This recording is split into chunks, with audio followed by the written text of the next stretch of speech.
Thank you. Councillor Bondi.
No, I don't see him online yet.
John or Kathy?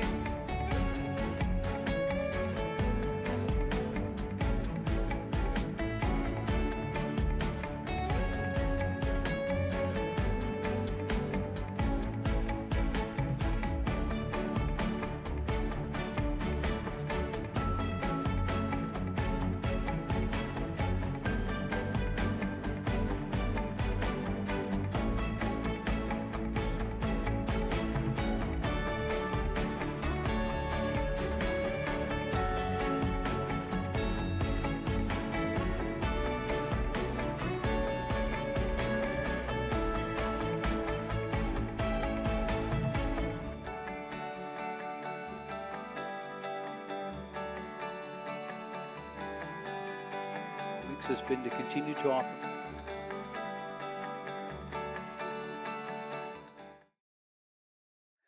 we focused on best practices, specifically following the directions of our public health colleagues, Dr. Colby, April Reedike, and their respective teams. We've also been very active in adapting our processes so that we could ensure that we had a safe environment for our clients and employees. While we've been offering many services we'll talk about, almost in all cases we've had to make significant adaptations to ensure a safe environment. We also want to take a look at the continuity of operations in light of COVID-19. As everyone knows, it's been a rapidly changing environment, and we've been adapting on the fly to make sure that we can continue to offer services, but that's expected to continue over some time. I think it's also important to recognize that there's two additional pieces, and that's that the activities that we're undertaking, we have to make sure that what we're doing is financially sustainable for the community and the municipality.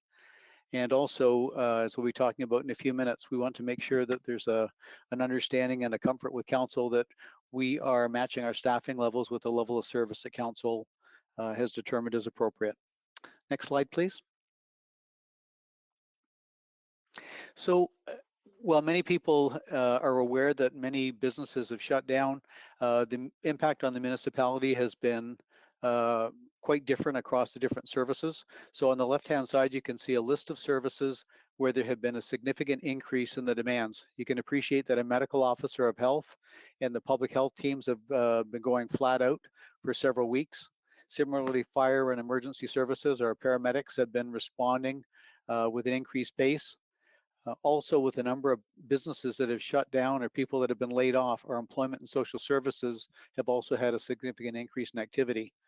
Long-term care, we've been maintaining service levels, but a very significant change took place a couple of weeks ago when there was a determination that it was no longer safe to have visitors come unrestricted into our long-term care facilities, and similarly with hospices and a number of other institutional services where people are residing. So the important piece there is that a number of the family members that come in for visit have also been very supportive in caring for their family members. And when there was a decrease in the number of visitors, that placed increased demands on the staff to the point where we're really looking at up to 64 additional staff required each day to be able to provide care for our residents. Our human resources and customer service staff have had increased demands placed upon them, a number of questions coming through and requirements for staffing changes. Communications or information distribution across the municipality has also been very heavy. Economic development and building development, those are two services where there's significant changes or pivots to respond to the current situation. While we haven't been out attracting new businesses to the community as much, there's been a huge level of support required for businesses that are going through the COVID crisis. So looking at business support and recovery, that's been a combination of different things, identifying what senior government programs are available, helping support our digital mainstreaming to help people have a presence online so they could carry on some business activities. Those have been very heavy. Similarly, with building development, we have not been doing as many inspections of construction sites, but there has been a very large increase in workload as the building development team have taken on increased responsibilities for bylaw enforcement, and those have balanced out. I won't go through all of the services on the right-hand side, but all of these different activities have I've identified, have been maintaining their activities. Although there, as you'll see in a moment, many of them have had adaptations that have had to be made so that we can continue to offer the services. And I just think for the benefit of the people watching as joining us this evening for the council meetings, a lot of these services you don't think about on a day-to-day basis, but if they were to not be offered, they'd have a significant impact on the people at Chatham-Kent. So the expectation is that we maintain our service levels. Next slide, please. There have been a number of public health orders that have actually closed facilities. And so these have been fairly prominently identified in the media. Again, I won't go through all of them, people can look through, but in general, all of these different activities have a common element that in the facilities or programs, it's very difficult, if not impossible, to maintain the required level of social distancing. So the last bullet on the right-hand side notes the schools and the childcare services were closed. That came very early in the game, and Dr. Colby and others have been very clear about identifying why that was so important to try and stem the transmission of the disease. So in all of these cases, public health orders were issued, and there has been a closure of the facilities. Next slide, please.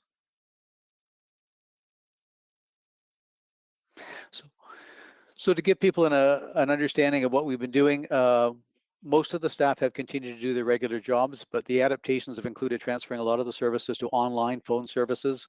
In many cases, we've had drop boxes. There are a couple of instances, and there's two that are identified or a few that are identified on the end of the slide here, where if we're issuing a marriage license or a death certificate or an affordable bus pass, some of those services require direct contact, meaning that we have to do a face-to-face transaction to exchange documents. In those cases, we've had enhanced screening and by appointment only. But for the most cases, we've tried to deliver services in a way that is safe for the clients and for the public, and enhanced our cleaning and personal hygiene measures, making sure there's increased hand washing, etc. Also ensuring that people, wherever possible, could be working from home or in different locations where we could have the social distancing. Next slide, please.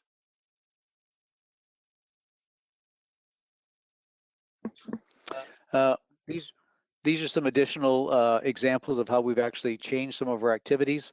The work at home locations are intended to promote work isolation, the same as self-isolation, but you're trying to distance yourself from colleagues. We've, in some cases, moved people out of some of our larger centers, such as the Civic Center, and those people have been relocated to other areas, such as the arena boardrooms, where we have hardwired facilities so people can connect to our internet services and networks to provide ongoing work services, but they're not doing that in an area where there's as many people, so it's much safer. Some of the considerations we've had for outside workers, again, trying to ensure social distancing. So things as straightforward as only having one person in our trucks, or we've had to put up barriers between the people that are traveling to make sure that they're going to be safe. Fire and RVG, we've had enhanced screening facilities. So as an example, every firefighter, when they're coming on onto a shift, there's a requirement for them to take their temperature and to report on self-monitoring that their condition is safe for them to enter the workplace. Next slide, please. Okay, I'm going to turn over to Kathy Hoffman, who's going to walk you through a couple of slides on how we've been dealing with our balancing our staffing and services. There have been some direct impacts. Kathy. Thank you, Mr. Mayor. Thank you, Don. Don referenced a few slides ago about where you see areas in the organization that have had an increase in activity and areas that are maintaining service, as well as some of those that have had a decrease. And so these next couple slides will talk about how exactly are we balancing our staff and our services. So from our culture, our resident attraction, leisure and recreation areas, the POC, the planning department, we have had employees from all of these areas that have been offered redeployment in other areas of the organization where we have positions that are available to them. So you can see it's not just about one particular department. We really are trying to look into each division and say, where do we maybe have capacity in one that we could share it over to another one that's having a little bit of a surge. Our arena staff, as an example, as our arenas close, employees are being reassigned to sports fields to provide some minimum maintenance service that Don referred to in one of his earlier slides. I've had people ask me a little bit about what's happening to our arena staff if we no longer have ice in. Our library employees, I shared with you on Friday that we had 47 unionized employees from QP 12.2 that have been laid off. The non-unionized employees who are a part of the library group have been redeployed to Riverview Gardens and to the Economic Development Recovery Initiative that John has spoken with you about previously. There are a variety of roles that we have at Riverview Gardens right now to try to take on that surge, and they include a series of things that I'll talk about in a few minutes. Our summer student hiring has been suspended. That impacts up to about 185 of 200 positions. There have been a handful of positions that have been hired up specifically in the area of Riverview Gardens to start off with. Certainly we still need some of those students there. We need some of those hands on deck, and some of them are actually doing part of their coursework for getting hands-on experience in that particular area. Meredith, next slide, please. In addition to the things I've just spoke with you about, we've had a couple of other staffing strategies. So a number of our employees right now are using lieu time and vacation, where they have had maybe slower areas and where we've not yet necessarily found an area to redeploy them. This has been particularly handy because from time to time when we've had very busy periods and employees accrue extra time, it can also be very difficult to get the extra time to take off. So this has been helpful in that regard. In the case of part-time or casual employees, their hours of work are being reduced where work has slowed, and where redeployment is not yet available. So this is also helpful because we still have employees coming here that are part-time and casual, but we're simply not assigning hours. And some employees have requested personal leaves of absence right now. They have personal situations for which they are happy to, have time away unpaid right now to tend to some of their own personal matters, and we're honoring those where possible. We're also currently analyzing the workload of the balance of the staff that we have in play and that are providing services, and we're comparing it to our redeployment strategy needs. So our redeployment strategy consists of a couple of different initiatives that have been identified by the executive management team as needing additional resources either right now or in the coming couple of weeks or month or two.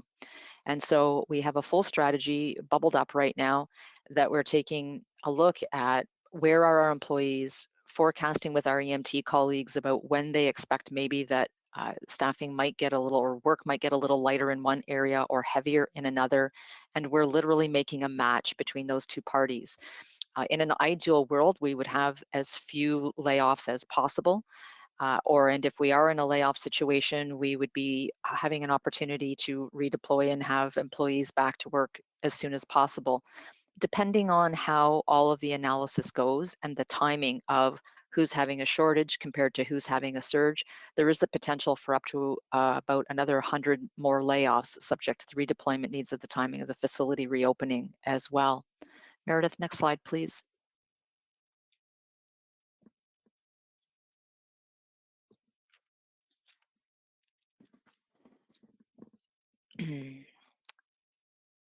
Okay, Meredith, sorry, I think we've just lost our slide here.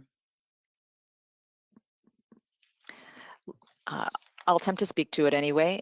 So we also have, in terms of employee support and labor relations, can you still hear me? Just have a check-in, please.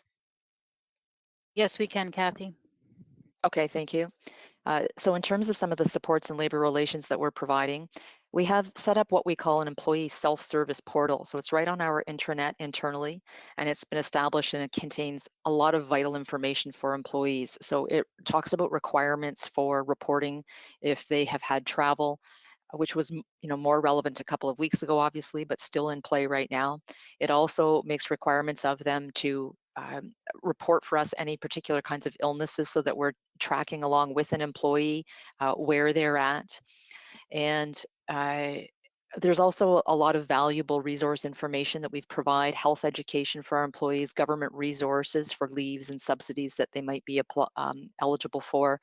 And this portal is particularly handy because employees don't have to be at work to be able to access this portal. They can do this from their own account from home or their phone, etc.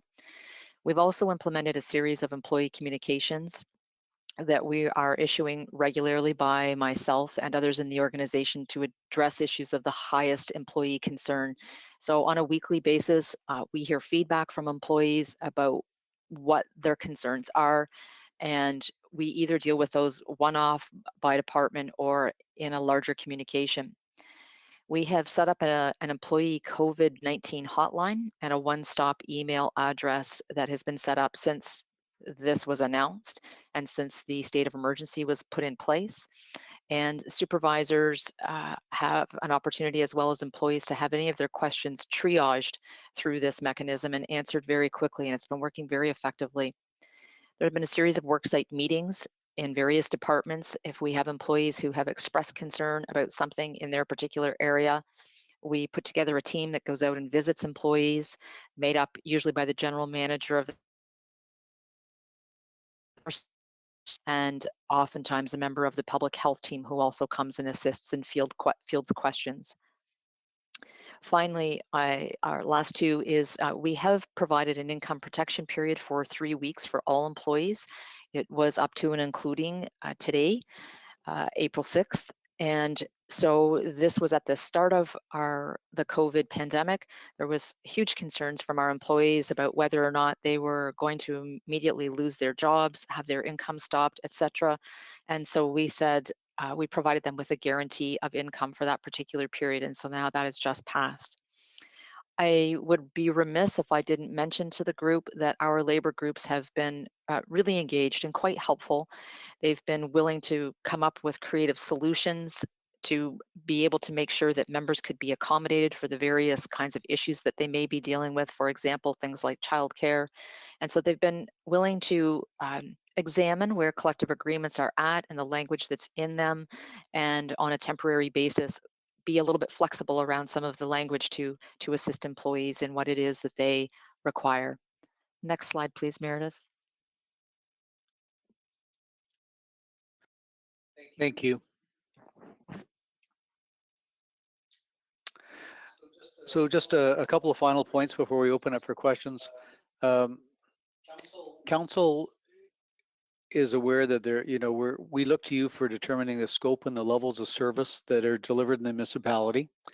In some cases, for the people that are listening in, it's important to note that a lot of the time some of the services and the service levels are established by the provincial government, who also contribute approximately half of our revenue to the municipality. So we deliver based on those standards as well. But council is also responsible for establishing the budget and the resources that are required to deliver those service levels. So at this point, we think it's appropriate to check in with council and to seek council's feedback and direction as to where we are with respect to adapting to the COVID crisis. A number of different points here. With respect to our services, we've already made some adaptations in terms of how we delivered services. In some cases, and I'll give you a couple of examples, we've had to do a pivot and slow down or suspend some of the term priorities the council had identified.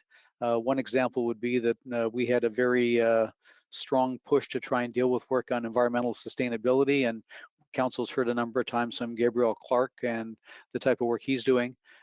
Gabriel was planning on going out this spring and doing a number of public consultations to help support our work in environmental sustainability. The nature of that work and the consultation doesn't lend itself very well to the COVID crisis. So rather than have a difficulty in doing the type of interactions or civic engagement, we've asked Gabriel to help support the economic development team in helping understand how we can provide additional support to our local businesses that have been affected by COVID. Similarly, Audrey Ansel and her team that's involved in resident attraction and retention, also an equally important priority, but very difficult to go out right now and try and suspect anybody's going to be thinking of changing their location or where they're going to be living. So where we can, we believe we've actually shifted resources and taken people with skill sets that can help provide support where it's needed most. I think the other piece that we want to highlight, and Mr. Quinton's done a great job in a report the council will be considering in a few minutes, highlighting that the municipality is in a very good financial position. We've taken the financial sustainability goal that council has adopted as part of our strategic plan, and we've made sure that our balance sheet is healthy, and we'll be talking about that in a few minutes. But when it comes to a crisis like this is where that concept of resiliency that we've also built into our strategic plan comes to the fore. So we believe we've actually prepared for this. I think the team's done a great job adapting, but I think over the course of the next several weeks, as we expect the COVID crisis to continue, I think we may have to make some additional changes, and this is where we're looking for council's direction. Specifically, the plan is to share with council where we are today, but also to notify council that our plan is to, over the next 2 to 3 weeks, to continue to work on a plan for where we could make further service adjustments and seek council's approval for us to change some of those service levels over the course of the next several weeks or months, as the case may be. So just one example, we currently are offering the services that council has approved as part of our budgets, but those range of services are very broad in scope. And I've used one example here just to try and make the point. You know, we have in November we purchased a number of flowers that we'd normally be planting around this time of the year, when we've got people that are being told that they no longer have a job or they've been laid off or whatever. To spend municipal resources to go out and plant the flowers might be something that requires a second look. Whereas there's other services we're presenting to them or sharing with the municipality, things like maintaining a safe water supply, that we think no matter how long this crisis goes on, we'd still want to maintain those. So what I tried to paint there is there's a range or a continuum of services ranging from things that are you know, things that are quite essential to things that, you know, there's a whole lot more discretion. So what we'll be doing as administration with council's approval is to go through that continuum of services and to come back to you in 2 to 3 weeks and make some recommendations as to where we can actually set ourselves up for some of the financial sustainability that might be required if we have an extended response to COVID, if this lasts for several months. I think the other one important piece before we open it up for questions, and that's the last piece that's in yellow there. As much as people look at our service delivery, and we think we're very much in line with our neighboring municipalities that they've gone through a very similar thought process with the reductions that they've had in their staffing levels and how they've tried to focus their resources. We also have to consider that the anticipated infection rate for COVID-19 is between 30 to 70%. So all of those essential services that we need to continue to offer to the municipality, we have to be able to make sure that we've got enough of a capacity in our staffing that if we do have a substantial number of people becoming infected, we still have the capacity to be able to respond. So that also has to be factored in as we make recommendations to council. With that, your worship, Kathy and I would be happy to answer any questions or any other members of the team. Thank you very much. Next slide, please. Okay, we'll open it up to questions. We'll start with Councillor Thompson, followed by Councillor Latimer. Wow, that was fast. All right, I didn't expect to be first. Thank you very much. One came through to me on social media just a little bit ago, and this was a pretty broad discussion, so I'm not sure who could take it here. It's in regards to mental health supports, specifically for the elderly. This question came from Erio. How are we kind of combating the loneliness and mental health for particularly elderly individuals and those living alone who may not have access to computers or social media to try and keep that human connection? April, would you like to start? And I'm happy to offer some additional support. Sure, Don, thank you. So through you, Mayor Caniff, thanks for the question, Councillor Thompson. What currently is happening, certainly as we work to some kind of medium and longer term plans as the pandemic unfolds, is we are working with United Way on one side of things, who are pulling together a number of volunteers and community agencies who are willing to go out and assist, whether that is, you know, a friendly person to talk to some seniors who are sheltering on their own, whether that is a way to assist in terms of picking up groceries, and the like kind of around that. They are assisting in terms of individuals who require transportation to medical appointments or anything else that certainly vulnerable seniors find themselves in as they are sheltering in place. With respect to our community partners delivering programs and services, we are working together to try and really get a full assessment of what's out there and what's needed from a professional capacity. So certainly in ongoing conversations with Canadian Mental Health, with Chatham-Kent Health Alliance in terms of any of their programs and services, our community care programs as to whether we feel that individuals require some in-home support. So all of those partners are working together to the best of our abilities during this time while we all navigate through COVID-19 pandemic. So I'll stop there and then see if Dawn has anything else to add. Thank you, covered.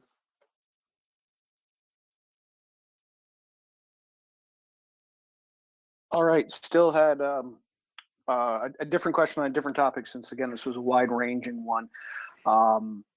Had a lot of feedback from the community, and to be honest, it's kind of echoed my own thoughts that potentially the municipality isn't moving fast enough to either issue layoff notices or find those positions that unfortunately would be deemed redundant in the face of the COVID-19 pandemic.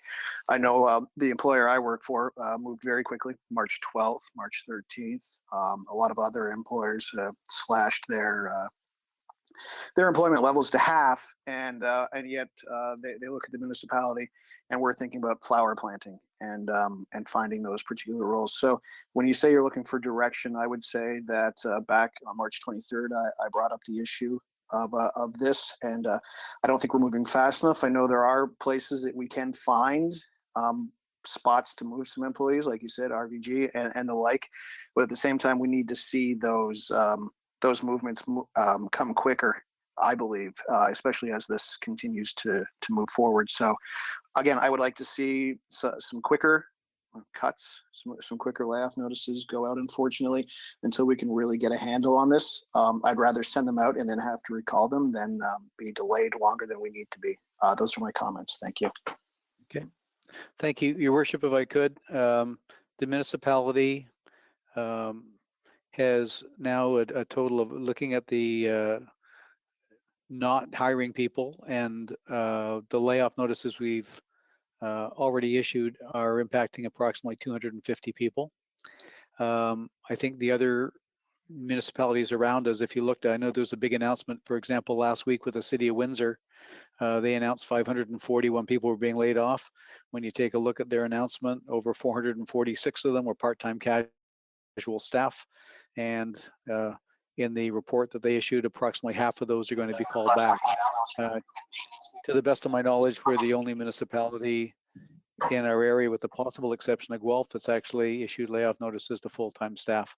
So I think what we've done is responsible under the circumstances, and I think it's in line with what the other municipalities have done. As I've said, I don't think that's, we're not pretending that that's the only changes that might have to be made, but the municipality has been identified by the province as an essential service, and what the administration is doing right now is we're going through each of our different services. For example, road maintenance has been identified as an essential service. So we need to determine exactly how much of the other activities we'll be doing for public works and engineering would still be continued, in addition to things like maintaining our roads and our bridges. As we've continued on through the last 3 or 4 weeks, I can tell you that we've not had a reduction in the number of people that have come forward and said, I've got a problem with, and then they name the municipal service or something else that they wanted attention to. So I think that's the other thing that has to be considered. The municipality is expected to respond when people call. And if we don't have people in place, we're not going to be able to do that. So I take your point. We've made a commitment that we will be back to council, but when you can see the number of services we offer, we need some direction from council as to where you'd like to see service reductions, not just talking about staff reductions. Thank you. Councillor Latimer. Thank you. Through you to Dawn, I wanted to say thank you to you, Dawn, and the EMT and all your teams, as well as all our employees and their labor unions, for your continued efforts to provide services in a safe manner for all of us. I think through your diligence and the behind the scenes works especially, we've been able to follow Dr. Colby's recommendations, and that is currently why we're experiencing relatively just significantly lower COVID levels and than the neighboring municipalities. And I think that's a good thing. We can all cross our fingers and continue those recommendations. People continue to observe them and we stay where we're at. With regard to our employees, I had someone question me yesterday. They were wondering if we could offer some of our staff who, for whatever reason, are not going to be able to be deployed within our own municipal organization, that we could offer them on a secondment basis to those other frontline employers in the community currently experiencing short staffing. Now, I realize this would involve not only the private employers and their unions, along with our keeping them on their own individual employee circumstances, but that was something that I think they were thinking that would keep the employees working while supporting our private sector. Thank you, Councillor Latimer. I just have a couple of initial comments, then Kathy, I think, needs to add some additional thoughts. We have actually been approached by a few people in the healthcare field, certainly Chatham-Kent Health Alliance, and also Transform, who does a lot of the procurement and purchasing for healthcare providers in Chatham-Kent, and also our Erie St. Clair Lynn.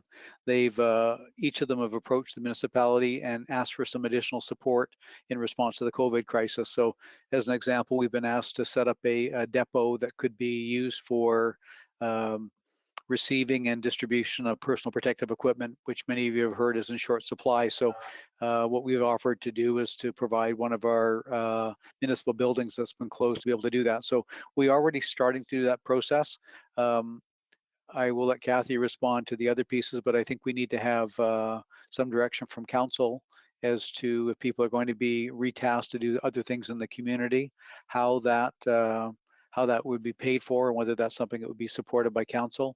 The other piece I think is important is that the voluntary sector and the private sector have both stepped up to make contributions. We've had volunteer, United Way, as April talked about a few minutes ago, has stepped up in coordinating donations and volunteer activities, and members of the private sector have also stepped up to see how they can contribute. So I think it's a full court press to try and respond to this, and we need the entire community engaged. Kathy? Thank you, Mr. Mayor, and thank you, Councillor Latimer, for your question. Notwithstanding the suggestions that Dawn just made about if we were to proceed with deploying our employees to help with other kinds of community volunteer work, and the fact that we would need to have council's support and endorsement on some of these things, which I completely agree with. What I would say to you is I certainly like the idea. We are keeping a running tab of the areas in which we have project work or particular surges I talked about, and I'm happy for us to be able to examine where there might be other possibilities that our employees, if not here and if not deployable someplace else, might be able to add value to the community as a whole. Certainly one of our goals is to stay engaged with our employees while they're away from us.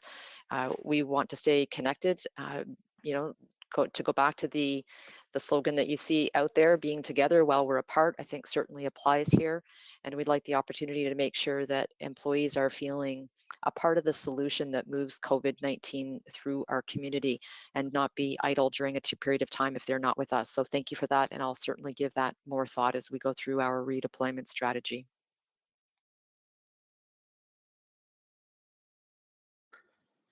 Councillor Bondi, followed by Councillor Oche. Hi, thank you, Mayor Caniff. Okay, a couple of questions. First one's pretty easy.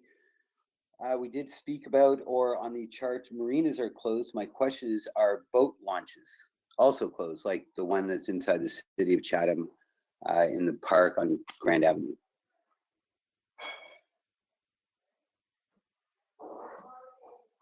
I'm sorry, Councillor Bondi, I could not hear your question. If it was directed to me, I'm sorry, I'd ask you to repeat it, please. Okay, Don, can you hear anything, Don?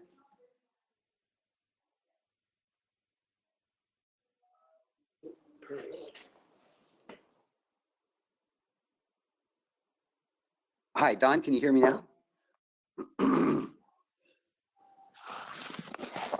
Counselor Bondi, we can hear you, so I'm not sure if the problem is with Dawn's. Oh, okay, great. So shall I repeat that question? Your worship, it's Kathy. I heard Councillor Bondi's question. I think that that's a question best answered by Thomas Kelly. Thomas, are you able to answer that question?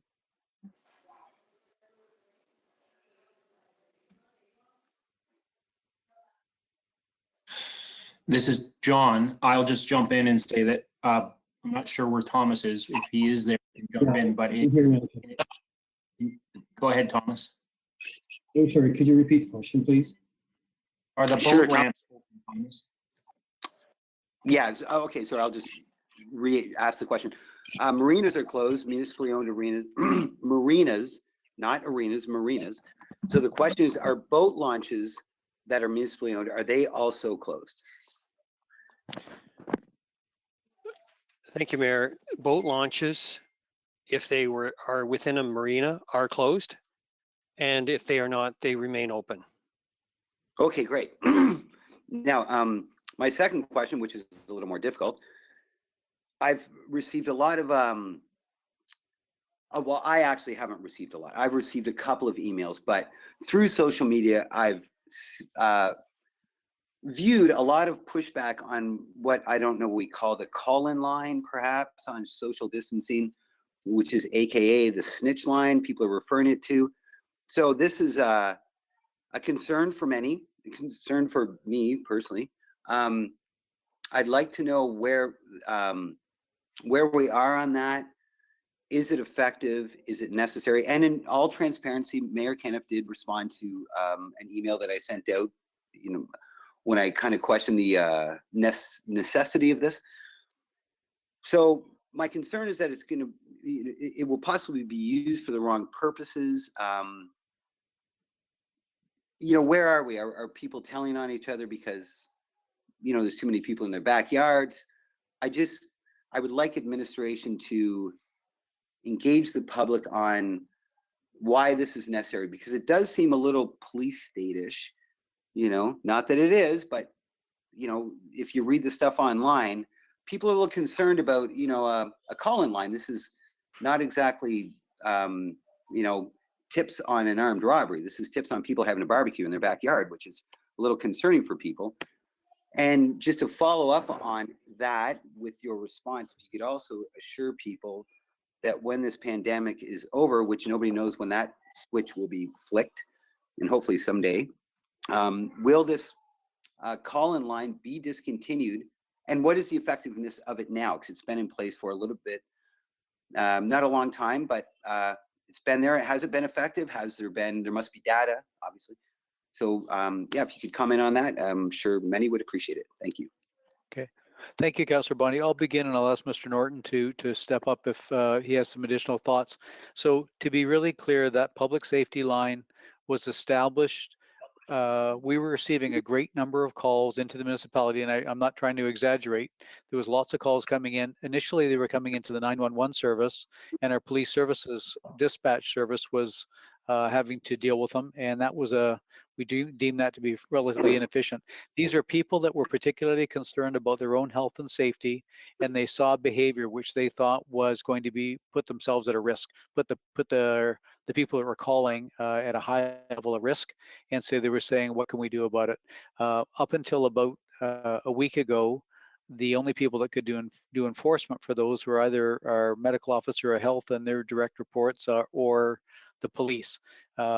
This was enough of a problem that the Solicitor General, the provincial government for Ontario, determined that they were going to expand the number of people that could help do the enforcement. In Chatham-Kent, the position we've taken is we have, right from the start of this, we tried to work with people to educate them as to what the appropriate behavior is and what's going to make it safe for not only for themselves, but for the community of Chatham-Kent, and so they don't put others at risk. So we started off all along to try and educate people first, and it's only when the people are particularly reckless or they're disregarding some of those basic guidelines from our medical officer of health and others that there would be the risk of laying fines. So with that, I'll ask Mr. Norton if he's got any direct experience from his staff that are responsible for a large number of the bylaw enforcement pieces. John? Thank you, Mr. Shropshire. Mr. Mayor, I guess I would add that we have been doing enforcement now for 5 days. We have responded to 193 calls. 76 of those calls were in regards to gatherings over 5 people. 60 of the calls were in regard to businesses being open that were questioned whether they were essential or not per the rules.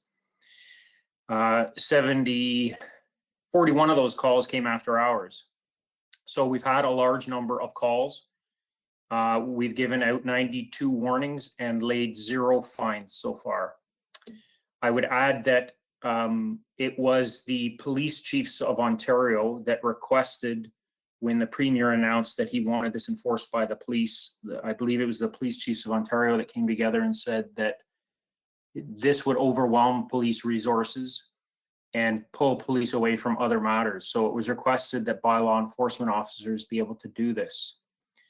With respect to, so I think what we've done is we've taken an approach that is not heavy-handed. As you can tell by those statistics, we've not laid any fines yet. And while I understand the concern that what if there's a gathering of 20 people in a backyard, and are we going to go in and fine people? I guess what we're doing here is we're enforcing rules laid down by the Premier on recommendation of the Chief Medical Officer of Health for Ontario. And these rules have been set out under this current crisis. So what certainly would be inappropriate, heavy-handed rules in any other situation, our medical experts are telling us now that these are appropriate and required in order to prevent this disease from spreading. So we do take it seriously because we're being told to do so by the province, and we are enforcing and needing people not to break the rules and not to put each other in our community at risk. We are getting calls from concerned residents who are saying, you know, there's a large gathering going on in the house next door, and I think this puts me and my family at risk. So they're concerned about that. So we're showing up at their door at that house and asking people to respect the rules. So. Thank you, John. Through you, Mayor Kenneth. So can we be assured, and can the public be assured that when said crisis is over, that the line will be eliminated and we'll go back to our good old favorite of Crime Stoppers, which seem to be pretty effective for crime rather than barbecues? Sorry, and I don't mean to make a joke about it. I get it, but you know what I mean? Like, I just think that there's a feeling out there that, you know, this is an easy tattletale kind of line, and people are afraid of, you know, where that goes. And I don't have to go any further with that. We all understand that, you know, if I call my local municipality because my neighbor's having a barbecue, well, if they called on me, you know, I've got 7 people in my family, my immediate family, I could get a visit. We all live here. You know, it's kind of a big brother kind of thing that people, I think, are a little bit worried about. I am. And so back to the original question, can we be assured that we'll go back to our friend Crime Stoppers at the end of the COVID-19 crisis? This is John, Mr. Mayor, if you want me to answer that. All of these rules that have been laid down by the province are contingent on the declaration of emergency. The Premier's original declaration was just for 14 days. It was just extended for another 14 days. And then I understand the legislature will have to extend it if it's going to go further. If that declaration of emergency ends, or when it ends, all of these legislative or regulatory rules go away. So this is absolutely all contingent on that. And I'll just add as well that what we've done is we have, because of the large number of calls we're getting, we have deployed some staff who's, you know, to these tasks to cover the phone line and to go out and do the enforcement, who, as soon as the emergency ends, will go back to their previous jobs. So we're covering their salaries now by existing budget, and they would just go back to their old jobs as soon as this is over. There's no intention to, in any shape or form, to make this permanent. Great. Thank you, Mr. Mayor, and thank you, Mr. Norton. That covers it. And we all look forward to the end of the emergency. Thank you very much. Councillor Oche, followed by Councillor Harrigan. Thank you, Your Worship. Through you to Don or Kathy, if we decide to have some of our staff, say, work at the hospital, are they able to turn it down if they want, just feeling unsafe with the chance of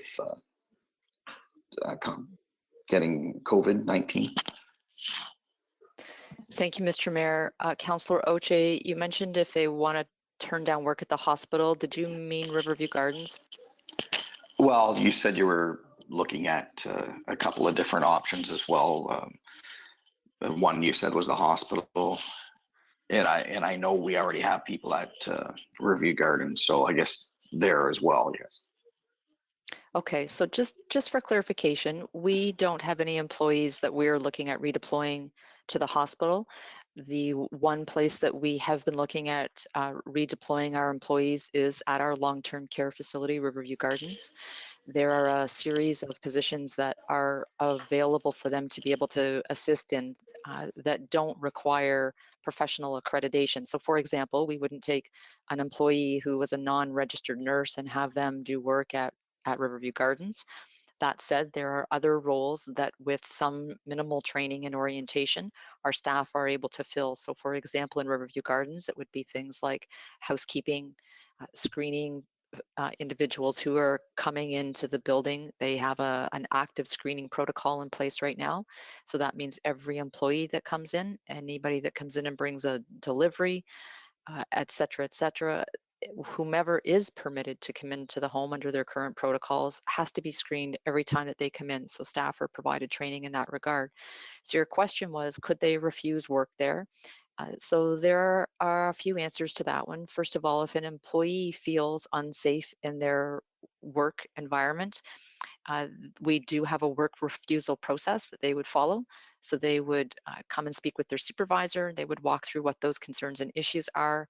An assessment would be made to determine whether or not an employee was at risk. And if so, there would be precautions put in place, whatever that might be. And if not, then they would be expected to perform the work that had been laid out for them. However, we do have some employees who, as I talked about earlier, have asked if they could take this opportunity to, rather than potentially be redeployed, could they perhaps take some of their vacation or some lieu time? And as I mentioned, some have also talked about whether or not they might like to take a personal leave of absence, and while others might be eligible for something that the government has now set up called a declared emergency leave, or DEL for short. And so if they are eligible, they might be able to take that particular leave. Okay, thank you, Kathy. My next question would be either to Don or Thomas. Are we, or is a bridge considered? Well, I guess what I'm going to ask, I know we cannot start a new building if you're doing the construction if it hasn't been started already. How does that affect our bridges? Thank you, Mayor. It's Thomas. So we are evaluating all of the directives from the province, but at this time we feel that bridges, any bridge maintenance work that we have to do would continue.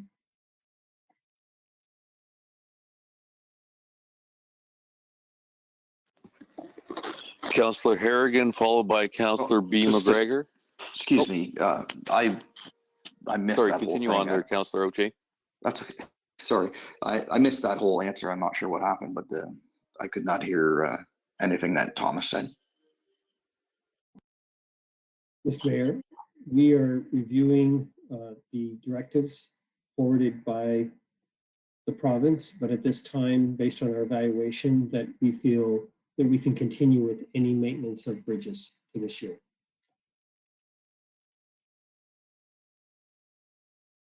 Just one more question through you, Your Worship. So that means if we're tearing out a bridge and putting a new one in, we think we can do that?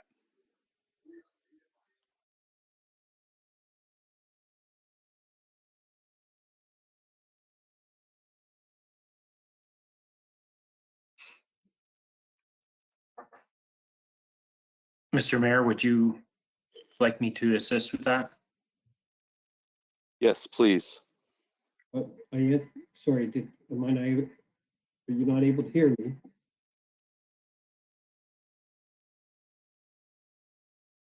I think Councillor Oche had asked a further question to you, Thomas. He couldn't quite hear your answer.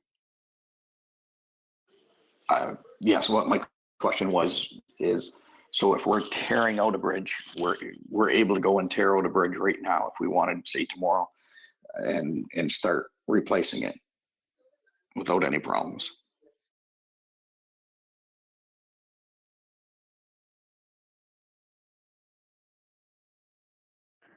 Thomas, we can't hear you. You still are muted. I'm sorry. Based on what we know today from the province, we can still continue with those projects subject to change based on further direction from the province. Okay, thank you very much. Okay, Councillor Harrigan, followed by Councillor B. McGregor. Now, when I ask, if I get asked that when you are done your questions, if you need to say thank you, then I will know that you've ended your questions. Otherwise, I don't want to interrupt you. Thanks. All right, thank you through the mayor. I just have a few questions in particular around the student hiring in the summer and some of the recreational organizations. So my first question with regards to the potential of not hiring students or currently not posting for any of our summer student jobs, have we communicated this to students who have previously hired so they're aware of their work prospects for the summer? Thank you, Mr. Mayor. Yes, we have, Councillor Harrigan. We have been in touch with our summer students and given them an update on where we're at. And then just in follow-up to that, recognizing that the actions that we're taking now will really dictate how long we need to maintain social distancing for. If we have some great news and towards the beginning or middle of July, we realize that we're kind of coming into the clear, is there a plan to do some quick hiring, or do we have a date in which we say from this point forward, we know we cannot have any of our summer programming? So, Mr. Mayor, right now, all of that is still very much a crystal ball prediction. Certainly, you hit it on the head, Councillor Harrigan, when you said, who knows when this virus passes its way through and the timing of it. So right now, we're paying attention to the trends the same way that the rest of you are, and making adjustments to services and staffing as we go along. We've heard various periods of time under which we can expect to be under the, the dynamic associated with the pandemic. And this might be one of the conversations that's helpful to have April Redike speak to in terms of what we can look for longevity-wise in the community. That said, we are being very flexible and very malleable and changing plans as we go. So I think to say if we saw some really good news happening and some things opening up, we would be on top of that right away to see what could be salvaged in any one of those areas that are currently closed and look at reopening something for what would be the balance of the season. So Mayor Caniff, would you like? It's April. I didn't know if you wanted me to add anything to that, Mayor Caniff, or not. Yes, please. Yes, please do, Dr. Redike. Thank you. Thank you, Mayor Caniff. So, Councillor Harrigan, one of the things that I've had some significant discussion with in my area, specifically around kind of summer programming, is really, I think Kathy said it very, very well in terms of, this is a moving target and a crystal ball. But what we will look at is, even if restrictions are lifted, they are already thinking ahead about ways that they could begin to have some soft launches of programs coming back online, even if that means, while we might not be able to do our summer park programs, maybe we can look at doing some play pods in areas where as we are allowed to have some increase in gatherings and some activities for children. We might not be able to do swimming lessons, but we might be able to open up pools for lane swims. So some of those soft kind of openings We already have people thinking about that and thinking about what that would look like moving into the future through the summer. Great, April. And I also imagine that we're in our recreational areas thinking about how we can encourage movement for our students and youth in play if we are in fact self-isolating through the summer. Correct. Okay. My next question is, have we formally communicated or provided direction to different sports organizations, particularly baseball and soccer associations, about the availability or non-availability of fields, or recommendations about whether or not spring league should be taking place?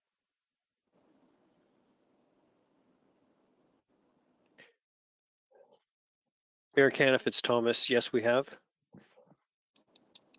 Okay, thank you. And then my last question is, I believe, directed to Dr. Redike. I had a question about swap sites on Facebook, mom swaps, or online sales sites like Kijiji. Is public health able to give any formal direction around whether or not these are recommended or able to take place? So Mayor Caniff, through to you, Councillor Harrigan. So I have tried to get some feedback on this, and I haven't been able to get anything yet. So certainly from a public health perspective, you know, we are still indicating, you know, is this an essential service or not? And does it meet any of those criteria if I'm, you know, swapping clothes or toys? And I don't have any direction from a public health perspective. I don't know if certainly my colleague John Norton might have anything from a business perspective, but it certainly was a tricky question, and I thank you for asking it and giving us some time to look at it, but I don't have an update for you as of yet today. So I don't know if John has anything from a business perspective.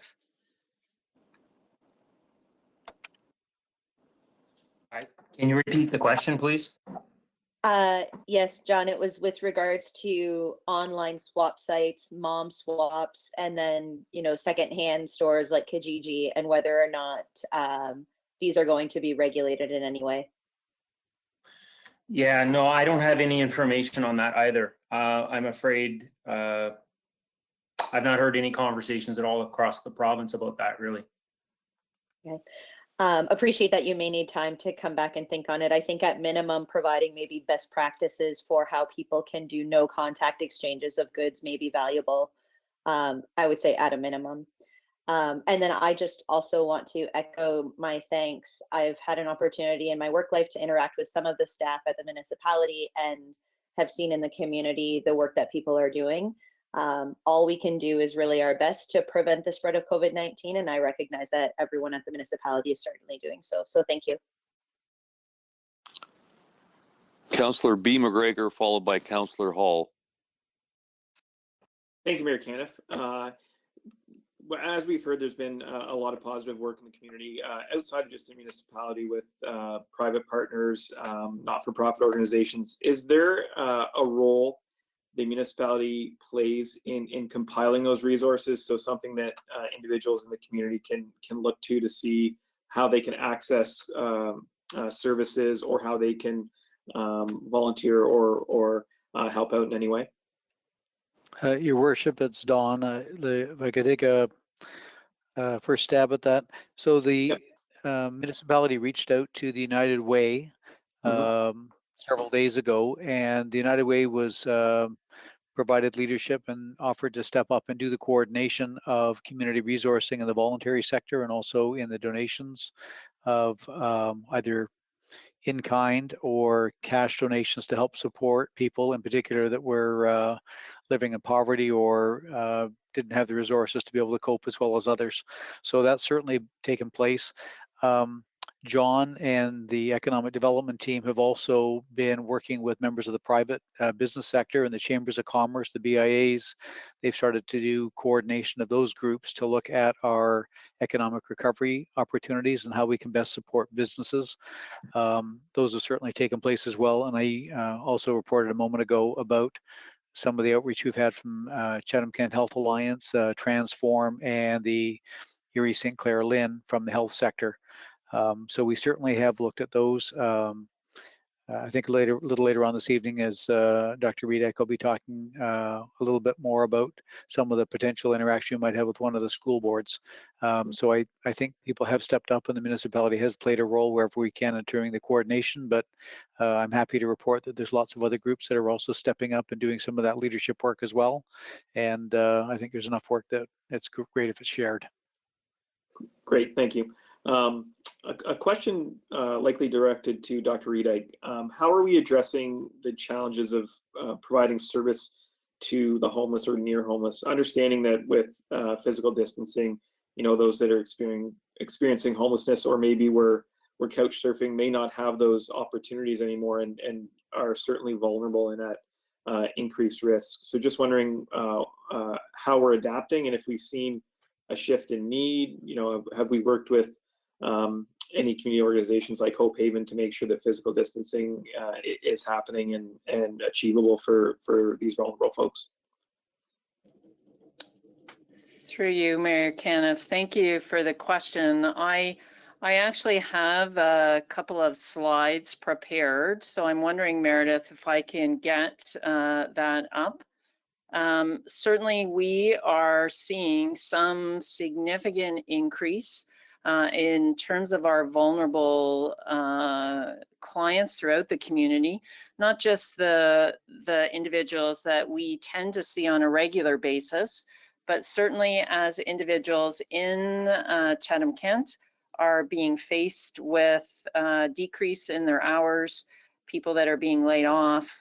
We have certainly landlords trying to evict people, and certainly Ontario Works and my housing teams are working diligently to assist clients in providing them with some emergency support through our Ontario Works program. They're also assisting with providing financial help to others in the community, not just our Ontario Works clients, for individuals that are in need of food and shelter assistance with their utilities. Our housing team is trying to move people into housing as quickly as they possibly can. Our community navigators are manning the phones continuously all day long in terms of assisting individuals with getting and accessing and applying for employment insurance. So we still maintain and support a model of housing first to end homelessness in our community. The issue is that COVID-19 has certainly required a shift in our focus as the need for immediate safe housing is required. And that has caused us certainly to look at adjusting our approach. So next slide, Meredith. So what has happened, and Councillor McGregor certainly said it when he talked about our couch surfers, we typically average about 85 individuals that are known to us who are homeless, moving around our community, receiving services from a number of areas. Right now, and in February of 2020, 84 homeless individuals we had contact with. That has bumped up over the last 2 weeks to 145. So a significant increase that we have seen, and this has predominantly been caused by our couch surfers, the typical kind of what we call in the field hidden homeless individuals, where they've gone from family member to family member, they've been sleeping in basements, they've been sleeping on couches, and with the concerns around COVID-19, they have been asked to leave, they've been kicked out. and they are now on the streets. We see them as we move around day to day, and we are certainly trying to look at how do we address this. Next slide, Meredith. So just to provide some numbers, we currently house individuals in motels across Chatham-Kent, and they have really worked very, very well with us in terms of emergency accommodations. But in March of 2019, we had 11 turnaways, and we classify turnaways as motels are unwilling to accommodate these individuals because of past damages or what their behaviors have been. This past month, turnaways were at 37. And then in terms of us providing and funding at least one night's accommodation to assist people, went from 36 last March all the way up to 53 this past March. Next slide, Meredith. So as I've indicated here, we have a total of 75 hotel rooms that we have been able to access in the past. What is going on right now is 31 of these rooms are filled with individuals that we, through Employment and Social Services, are financing. Hotel costs range around $2,400 a month. Looking at whether or not we can isolate individuals and families. Certainly some of our hotel rooms are not suitable for really high acuity clients. A number of our homeless individuals certainly have mental health and addiction issues. We've had significant damages done to hotel rooms over the last couple of weeks that we are navigating through. And we are working really, really closely with our hospital so that they do not discharge clients from the hospital into homelessness. And that takes me to the next slide, Meredith. So while we are working very, very well with the hospital is still trying to decant patients from the hospital up until the point that they have 20 to 30 seniors that they are currently looking to move out of hospital, and we want to make sure that they are not homeless. We are working with one of our larger hotels in the community to move seniors into that hotel. But then what happens is that we're almost in competition for hotel rooms. So this has really led us to needing to look at opening up an isolation or a temporary shelter to get us through COVID-19. And then the next slide, Meredith, typically we place, when individuals call our housing and homelessness line, through last year, we were averaging around 25 placements a month, where we moved people from homelessness into some permanent housing due to, again, the crisis that we find ourselves in. One, landlords are not willing to accept new move-ins, and to the point they're not even showing units that they have available because of some of the concerns.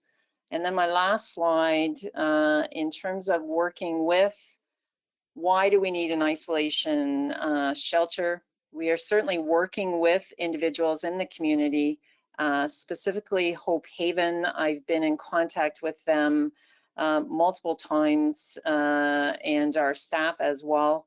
They have decreased the number of individuals that can currently stay at Hope Haven, doing the best that they possibly can to ensure social distancing. They are concerned, we are concerned, and at this time, we certainly feel the need to open a shelter that we certainly assist in staffing, working with Public Health, Canadian Mental Health Association, Salvation Army, the Women's Centre, the police, and the hospital, and United Way, in a united effort to assist with our homeless population. It is pretty hard when we have the Prime Minister, the Premier, and our medical officer of health telling individuals to stay home when you don't have a home to go to.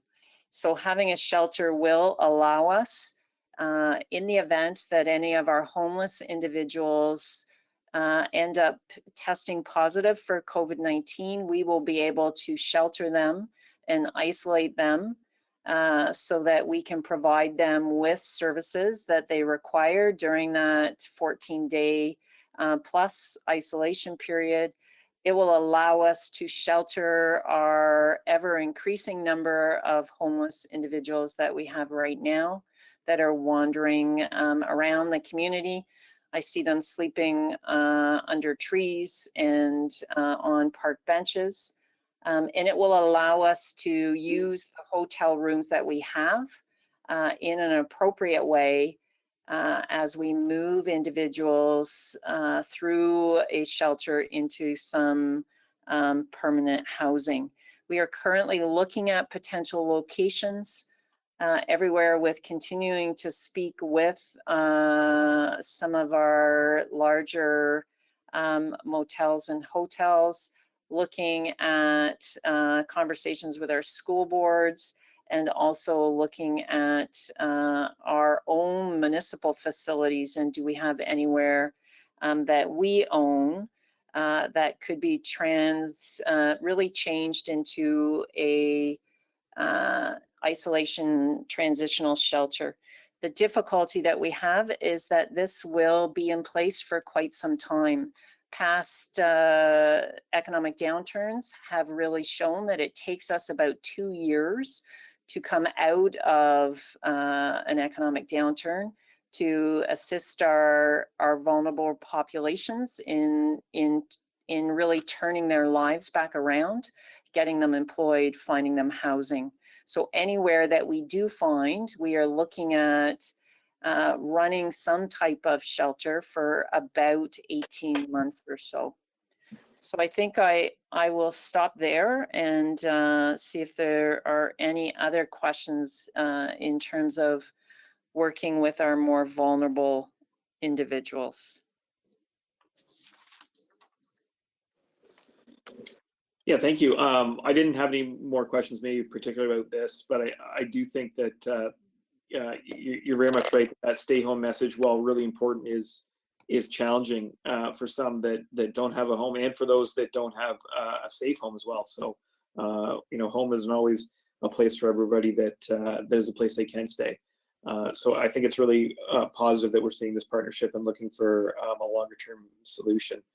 But I guess to Mayor Caniff, understanding there might be some other questions other councillors might have on these few slides, I'd be fine to give the floor for that. Okay, Councillor Hall, followed by Councillor Kirkwood White. Thank you, Mayor Caniff. So I have 3 questions. They're not related to the slides that were just up, but 3 different questions, all related to COVID-19. Are we talking about the homelessness issue right now? Going up for more questions, or do you want me to continue with my questions? Just continue with your questions. If we do have any other questions, April can respond to those.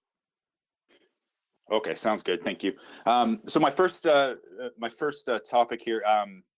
I was really happy to see that the municipality and Mayor Caniff sent a letter of support to Walpole Island First Nation and Moravian Town. I know those the communities there. They put in some measures to to try to protect their most vulnerable individuals in those communities. So I was happy to see that we sent some support there. But if I can either send it to staff or even you, Mayor Caniff, to speak to that a little bit. Yeah, I can speak to that, Councillor Hall. Yes, we sent out a letter, and Meredith will pop it up here so everyone can see it. We sent out a letter of support to both Moravian Town and and Walpole Island, supporting what they're doing as far as trying to control access into their areas. We've also, as a municipality, reached out. I've called both chiefs and put out anything that we could do for them. Put an open invitation for a call to see if there's some support mechanisms we can provide that we'd be happy to. And they were thankful of that. And to this point, we have not heard from them as far as requesting anything from the municipality, but the invitation's open. Right on. Thank you, Mayor Caniff. And I just want to thank you again for sending that letter. I know we have especially here in Wallaceburg, we have a lot of individuals especially from Walpole Island that come into the community, and I'm thankful that we were able to send that support. My next question, so I've gotten a few other questions from the public about this, and it has to do with temporary foreign workers and how that process will be treated amongst this COVID-19 pandemic. Wondering if someone from staff can address this.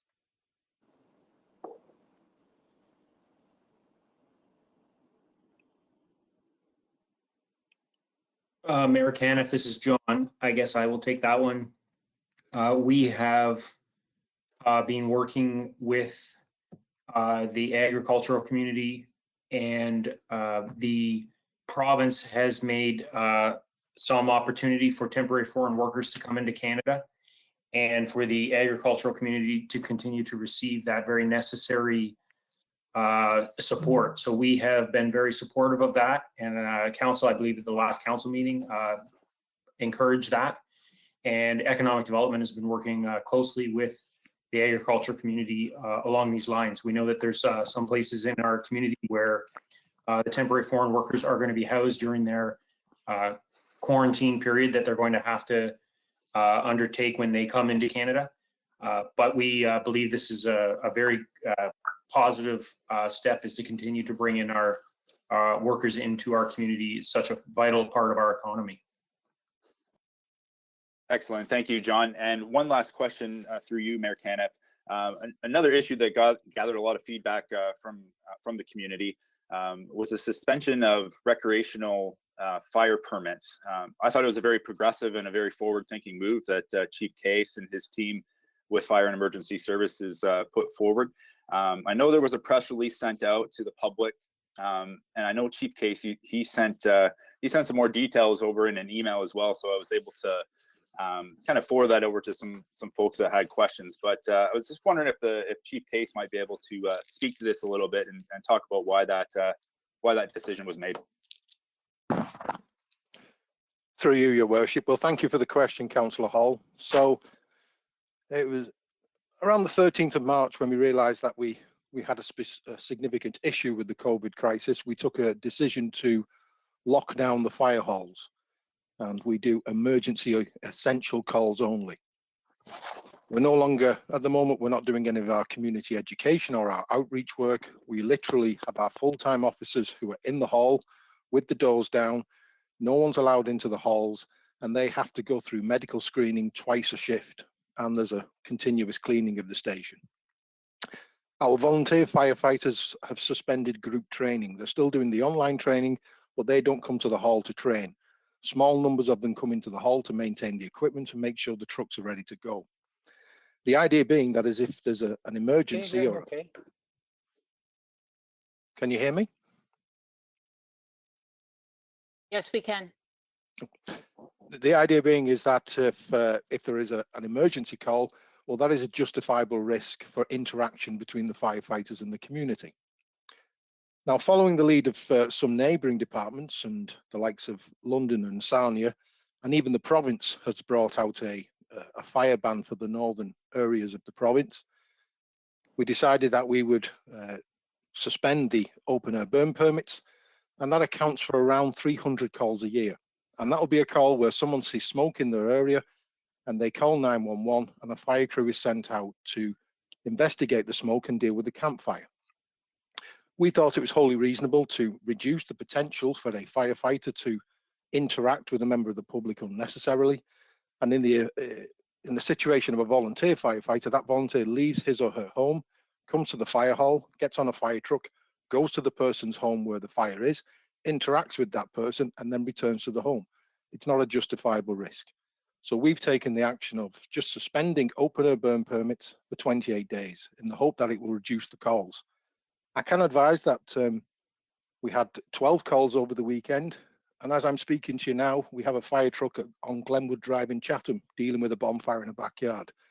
So as we haven't issued any fines yet, I can tell you that we're going to have to enforce this action because we're trying to keep our firefighters safe and we're trying to keep the public safe.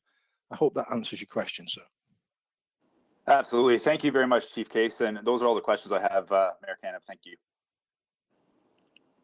Okay, I will pass the floor back to Councillor B. McGregor, as I understand he has some other questions, and then we'll go to Councillor Kirkwood-White. Thank you. Yes, I just sort of had ceded the floor. I thought maybe someone might have some questions on homelessness, but I did have one other question. And I've seen a lot of feedback online regarding use of open spaces, and we've seen in other communities, namely in Toronto, they've closed some of the cemeteries because of people walking in them and not being able to respect that physical distance that's being promoted. So I'm just wondering what we've done as a municipality to promote that physical distancing and to make our outdoor spaces that are still available to be used. I'm thinking, walking on sidewalks or trails, how we're making those areas safe and making sure that people are respecting that physical distance.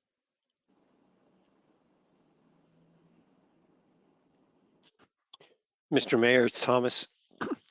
So at this time, anywhere we have a closure like a playground, we put up signs, or ball fields, we put up signs. But when it comes to parks, we haven't put up any additional signs. We've really relied on the public through all of our media releases that has been sent out by Dr. Colby and by Public Health, that people will heed those messages. So we haven't done anything further than that.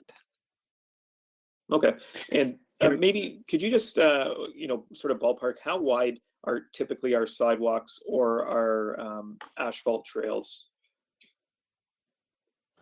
Our sidewalks are typically 3 to about 5.5 feet.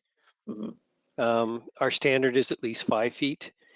Our trails can be in the range of about, I would say about 6 or 7 feet, and sometimes larger. Yeah, I think those are important numbers to think about when people are trying to do that 2 meters of physical distance. That if you are using a sidewalk or many of the trails, you couldn't pass somebody without one of you stepping off the sidewalk or stepping off the trail. And I think that's one of the things you see people struggling with a little bit, and hopefully it's something that we can get some information out on, so people are feeling safe when they're using those spaces. And that was all my questions. Thank you. Councillor Kirkwood-White, followed by Councillor Sakachi. Thank you, Your Worship. Through you, I just wanted to thank Dawn and April for providing a little bit of an update on what's happening from the municipal perspective, and for mentioning the work that United Way has been doing over the last couple of weeks. And I wanted to give a little more detail on some of that information. I was talking to Steve Pratt today. United Way has released actually a copy of its collective COVID-19 community response and recovery strategy, which is focused on supporting our community's most vulnerable residents and to help them, be healthy and connected and out of the hospital. The team's been working very, very diligently over the last couple of weeks to bring our community together. They've included government and business, organizations, foundations, and philanthropists to rapidly identify needs, develop shared solutions, and to really quickly mobilize the resources. And I'm happy to tell you that a little over $140,000 has been raised just this week to support this particular response to COVID-19. There was a web portal launched last week under the name of ckgives.ca to help connect individuals who want to donate or volunteer with organizations in need of their support. Community leaders are letting us know how COVID-19 is affecting their work and what supports they might need. And Your TV, the Facebook Your TV channel, is actually hosting a daily check-in with the community at 3 p.m. on Mondays through Fridays. And tonight, an open invitation will be issued to all frontline serving organizations and community groups who are supporting our most vulnerable to join 9 different situation tables every Thursday from 8 a.m. to 10 a.m. And together, those situation tables will be identifying emergency needs and developing shared solutions. So if there are groups and organizations out there who wish to participate, I would encourage them to visit ckgives.ca for more information. This, with thanks to Dawn and Kathy and April for drawing this initiative to the public's attention. This is a real example of the role that United Way is playing in trying to bring people together. So I want to express my thanks to them and to you for letting us know that this is going on.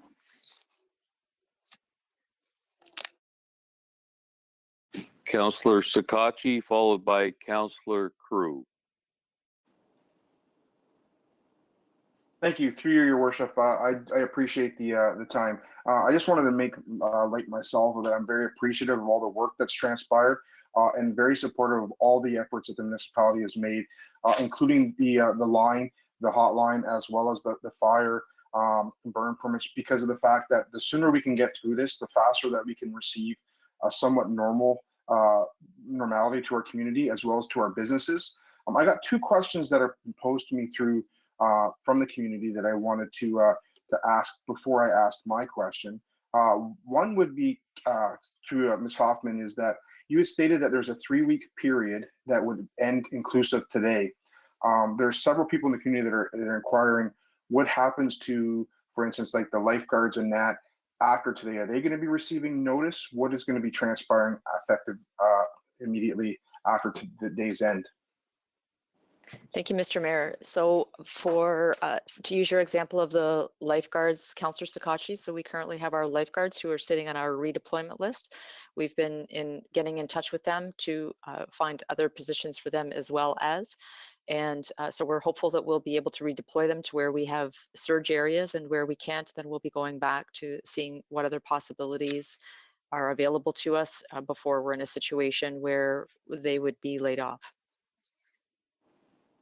Thank you. And regarding the redeployment list, one concern that I have that might be a loophole that I'm seeing is that we have so many different agencies that maybe are just community committees, different types of people in the community that run events, whether it be festivals, concerts, runs in the community. Is it possible to redeploy some of our staff to assist these people that have been making donations to the community, that a lot of these aren't even going to be able to function this year because of the donations that are going to be lost? For instance, a lot of businesses aren't going to be able to afford to sponsor certain things. So is there potential to have some redeployment of staff to assist with all these people in our community that go above and beyond to assist other organizations? Mr. Mayor, thank you for the question. Right now, it's too early for us to be able to tell whether or not we will have employees that are going to be available for redeployment to community types of events. That said, as I was speaking earlier to Councillor Latimer's point, we'll certainly add that to the list. And I think that would be a conversation that will be well suited for council when we come back in the next coming weeks. You'll hear a little bit more actually tonight from Mr. Quinton about some future reports and where we're at with services and so forth. So I think that might be a better time for us to start to examine whether or not we have capacity for staff to be able to be utilized and redeployed in that particular kind of way, which still adds value to the community. Much appreciated. And through your worship, this will be my last question. And this one is going to be directed to Dr. Redike. I've received this question multiple times, and I'm not sure if other councillors have as well. But, and maybe Mr. Norton can chime in as well, is that there are people in the public that are concerned that many other municipalities, when they're visiting these sites that are being called, are actually enforcing things that they're mandating. So the concern I've been brought forward to me multiple times is that, and I don't know the accuracy of this, but many people have mentioned it, is that the people that have traveled who maybe did not self-isolate and have even possibly been tested as positive that hasn't self-isolated, what is being done from a community standpoint to ensure that when people are returning, that their time frame has not been expired and they're free to end their quarantine? What is being done from a municipal standpoint to address that? I think it's very important that the public is aware. I've read the literature myself, but I think it's important to ask and open, as well as when is it going to get to the point, to ask Chief Case's comments, when is it going to get to a point that we're going to say that this is a very serious issue and it needs to be addressed seriously? When are we going to be receiving that point to we're going to start addressing these with a more formal process? So Mayor Caniff, do you want me to start? It's April. Yes, please.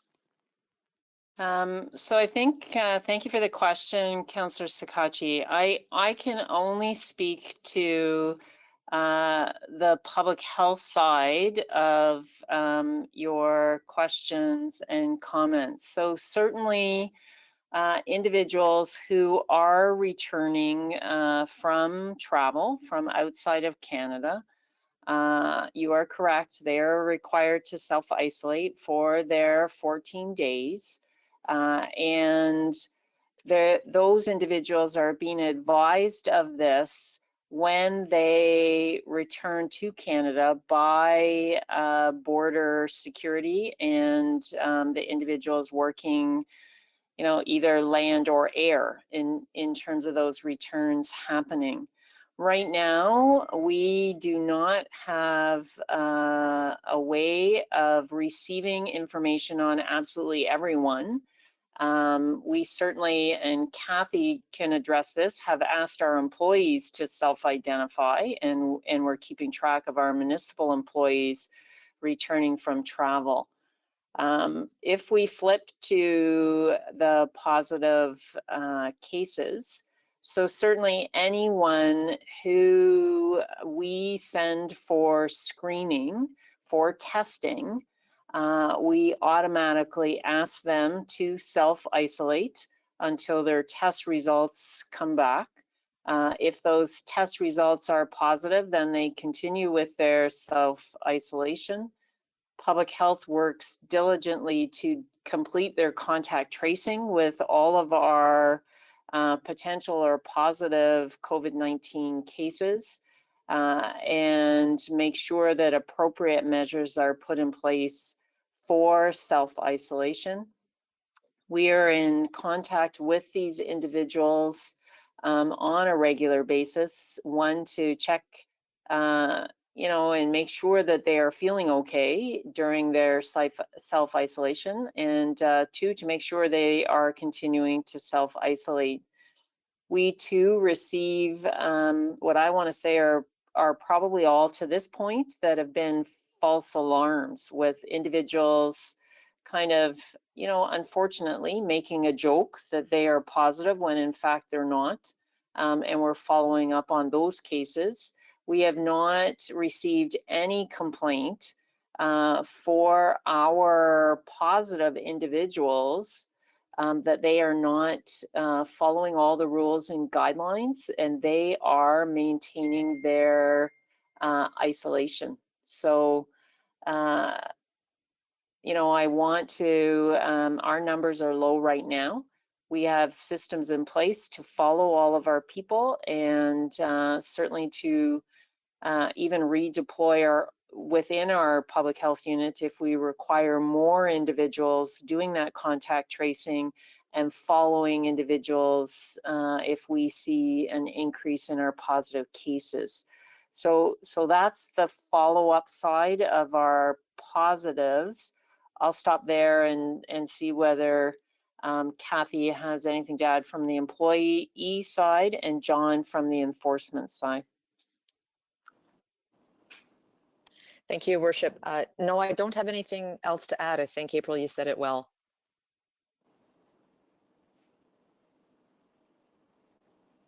Your Worship, I don't really have anything else to add either, maybe except to say that if Dr. Colby gives an order, the police are compelled to, under this emergency, they're compelled to enforce those orders, and serious, infractions would obviously be dealt with to prevent people who are tested positive from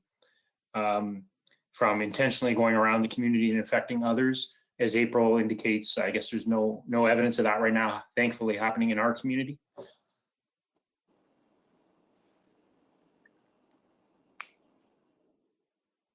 Thank you. Scotchy, anything else? I guess my question maybe was, maybe I could have stated it wrong, but my question was, wasn't once they were deemed positive, but the prior, so obviously there's been a lot of conversations in the media, so which then in turn, a lot of people ask questions. So it's not once they were deemed positive, but there's been a lot of conversations about, say maybe individuals returning from travel, not self-isolating, returning to work possibly, or other sanctions, then being deemed, positive at a later date. So their concern is there their question was, what can be done for these people that, that it's proven that they did not self-isolate when they came back, and then further date is, so this is just a community question, and I just thought it was important to ask. You've answered most of it properly, but I just wanted to ensure that I wasn't stating that once they deemed positive, they were in the community. My comment was just the ones that's, that there's been attention and talk about in the media about potentially returning to work or other functions and such. So through you, Mayor Caniff, certainly the best way, Councillor Sakachi, that I can answer that is any of our individuals that have come forward, whether or not that is to be tested, and they have been tested, they are following all of their self-isolation kind of mandate, as well as all of our positives that I've already talked about, so I won't go back there. In terms of individuals who return from travel and are not self-isolating, unless we know about them, we have no way of following up on those. So certainly we are open to putting out some more messaging, to sending some more social media reminders, but certainly I think we have done just about everything we possibly can for all of the individuals that we are aware of. Thank you, April. And in closing, I just want to say I personally think that you guys are doing a fantastic job, you and your whole team. It's just important when we get asked these questions that I relay the questions to you. But I honestly think that you guys have done an impeccable team as a whole, the municipality working with public health, Dr. Colby, and I think that you deserve a lot of a lot of accreditation for what you guys have done. So thank you for all that. Councillor Crew, followed by Councillor Foss. Can you hear me? Yes, we can, Marjorie. Oh, good. My question's for April. Back to the slides about the shelter. My question, because we didn't have this ahead of time, so maybe I missed it in the slides, April. But is this going to be temporary? Is that the intent for the shelter? And is there funding?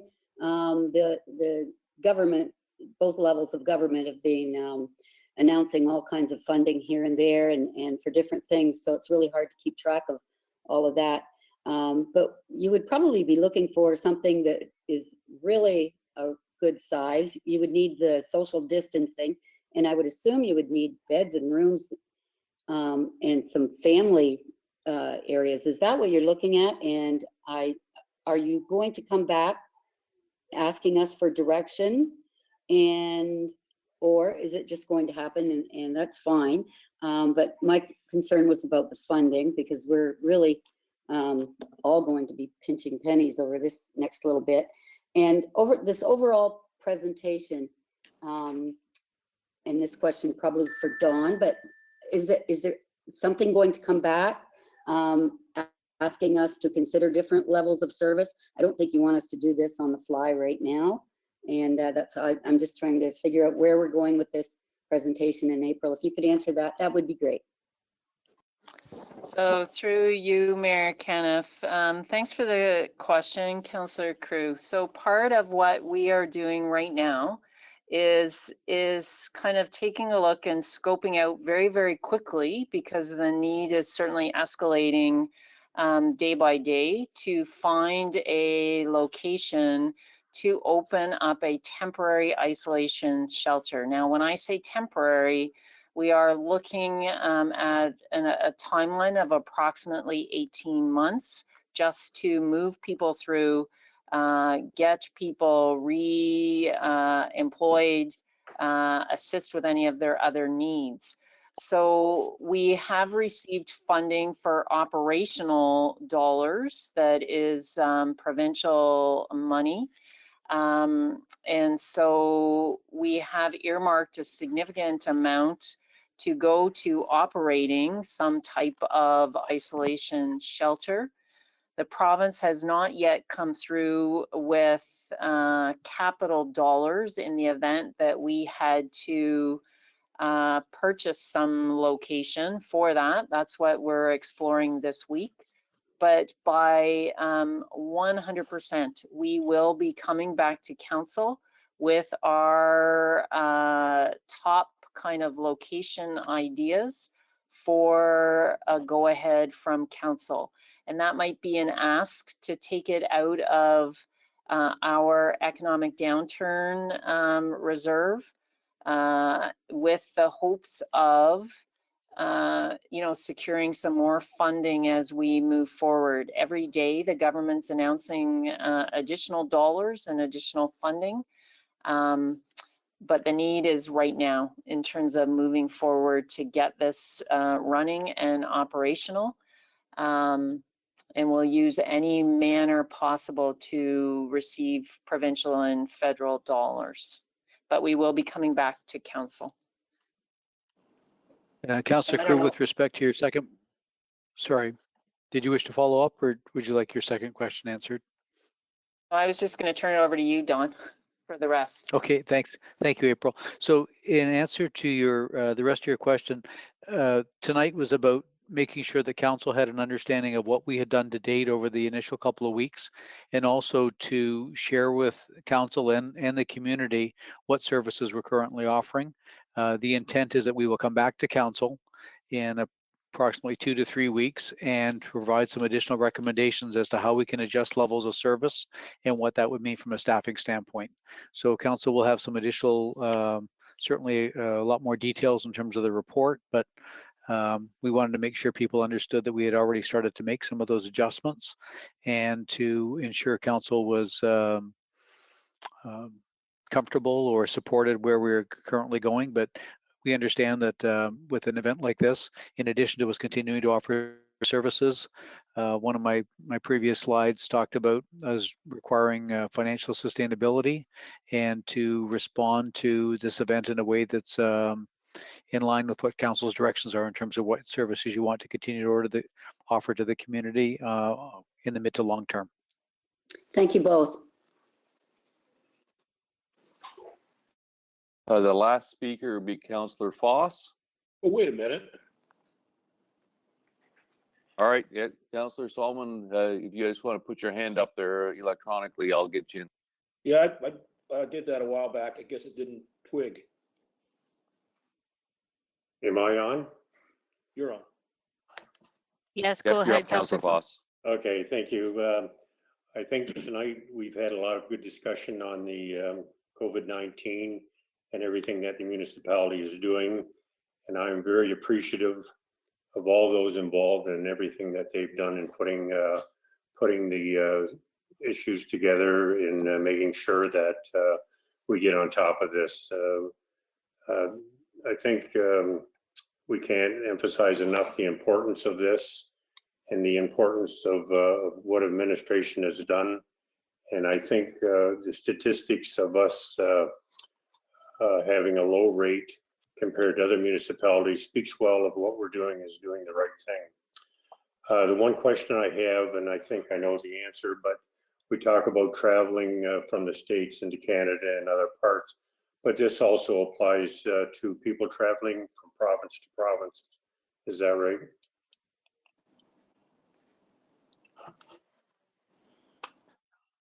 Councillor Foz, I believe that some provinces have made decisions to restrict travel.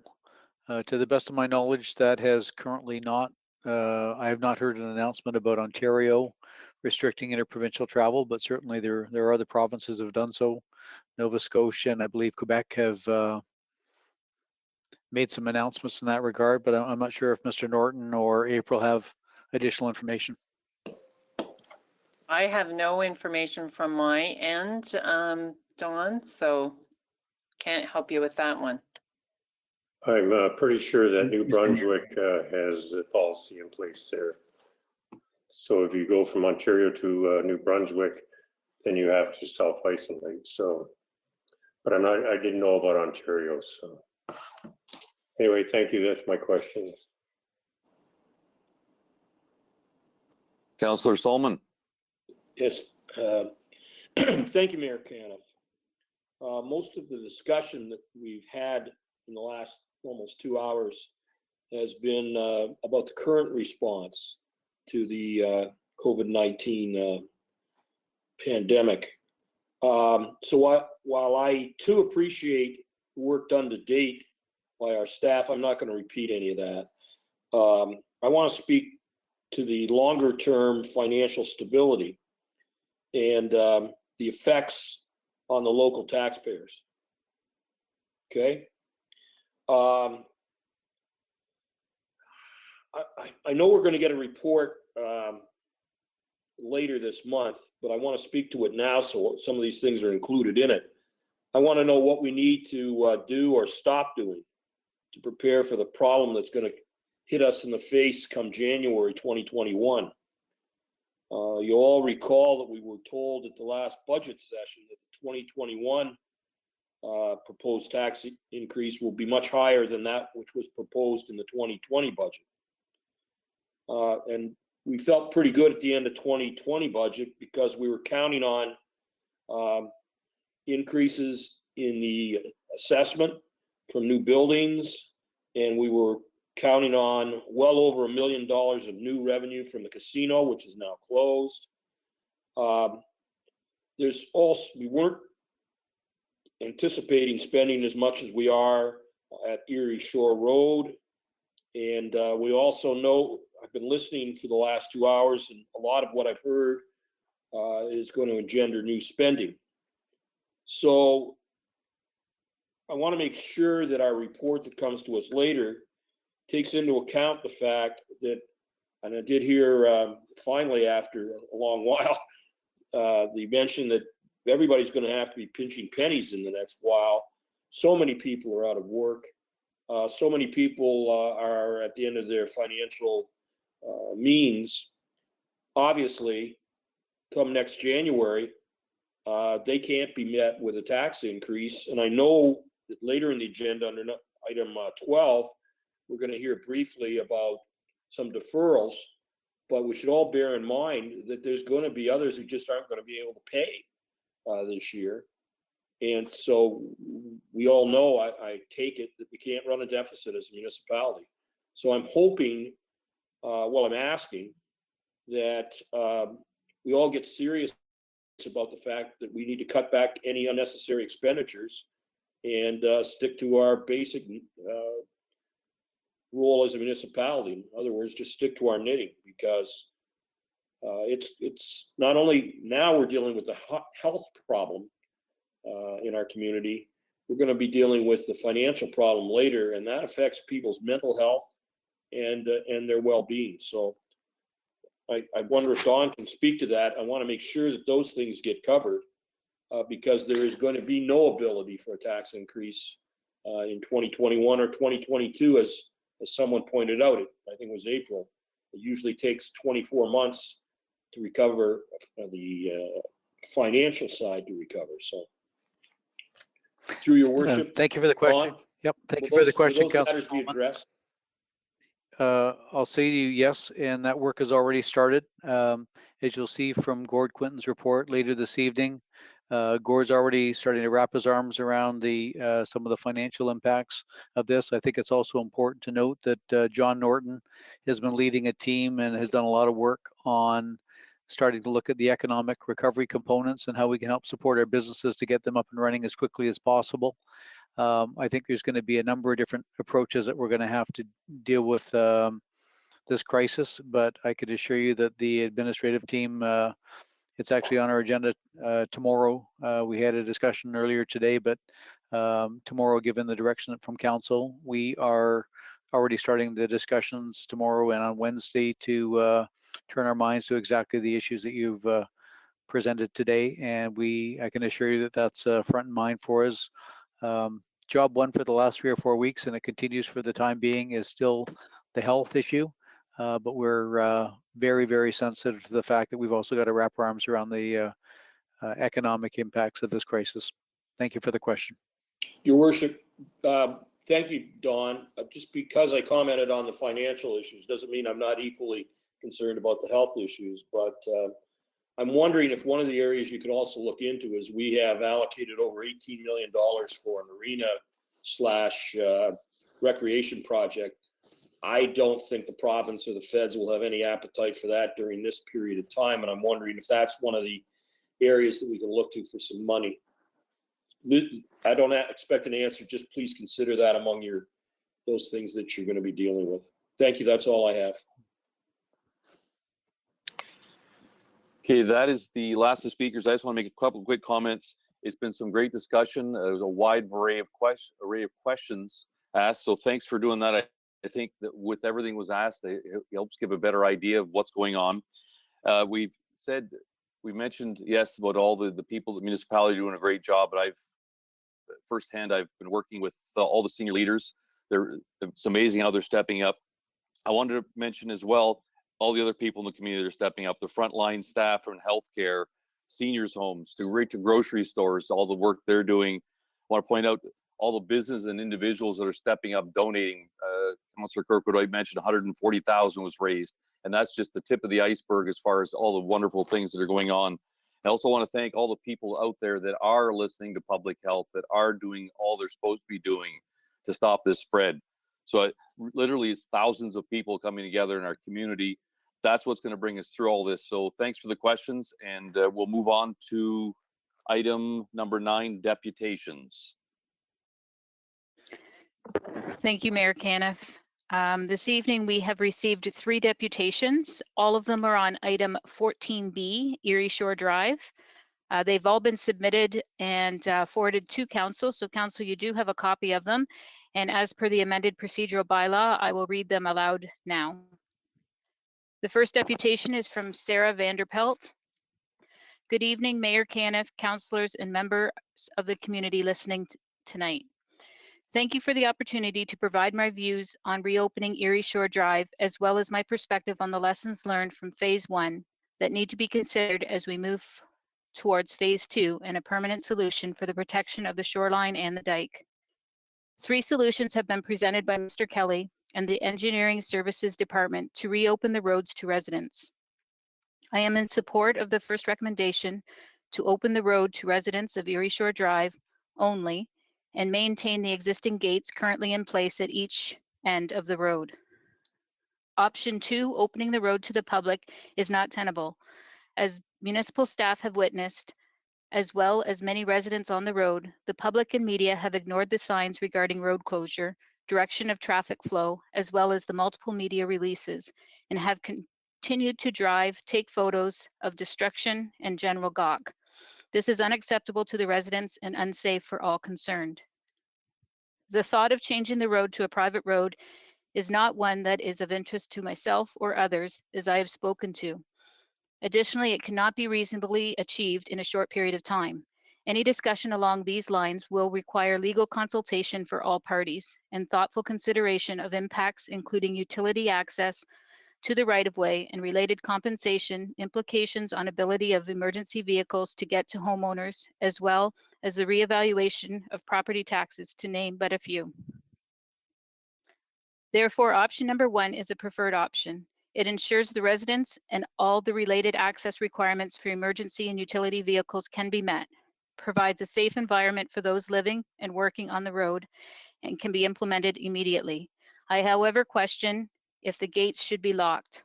The residents are unable to police the road, nor should they, as the road remains the municipal road. If this is too cumbersome to maintain by the municipality, perhaps the gate should be left unlocked.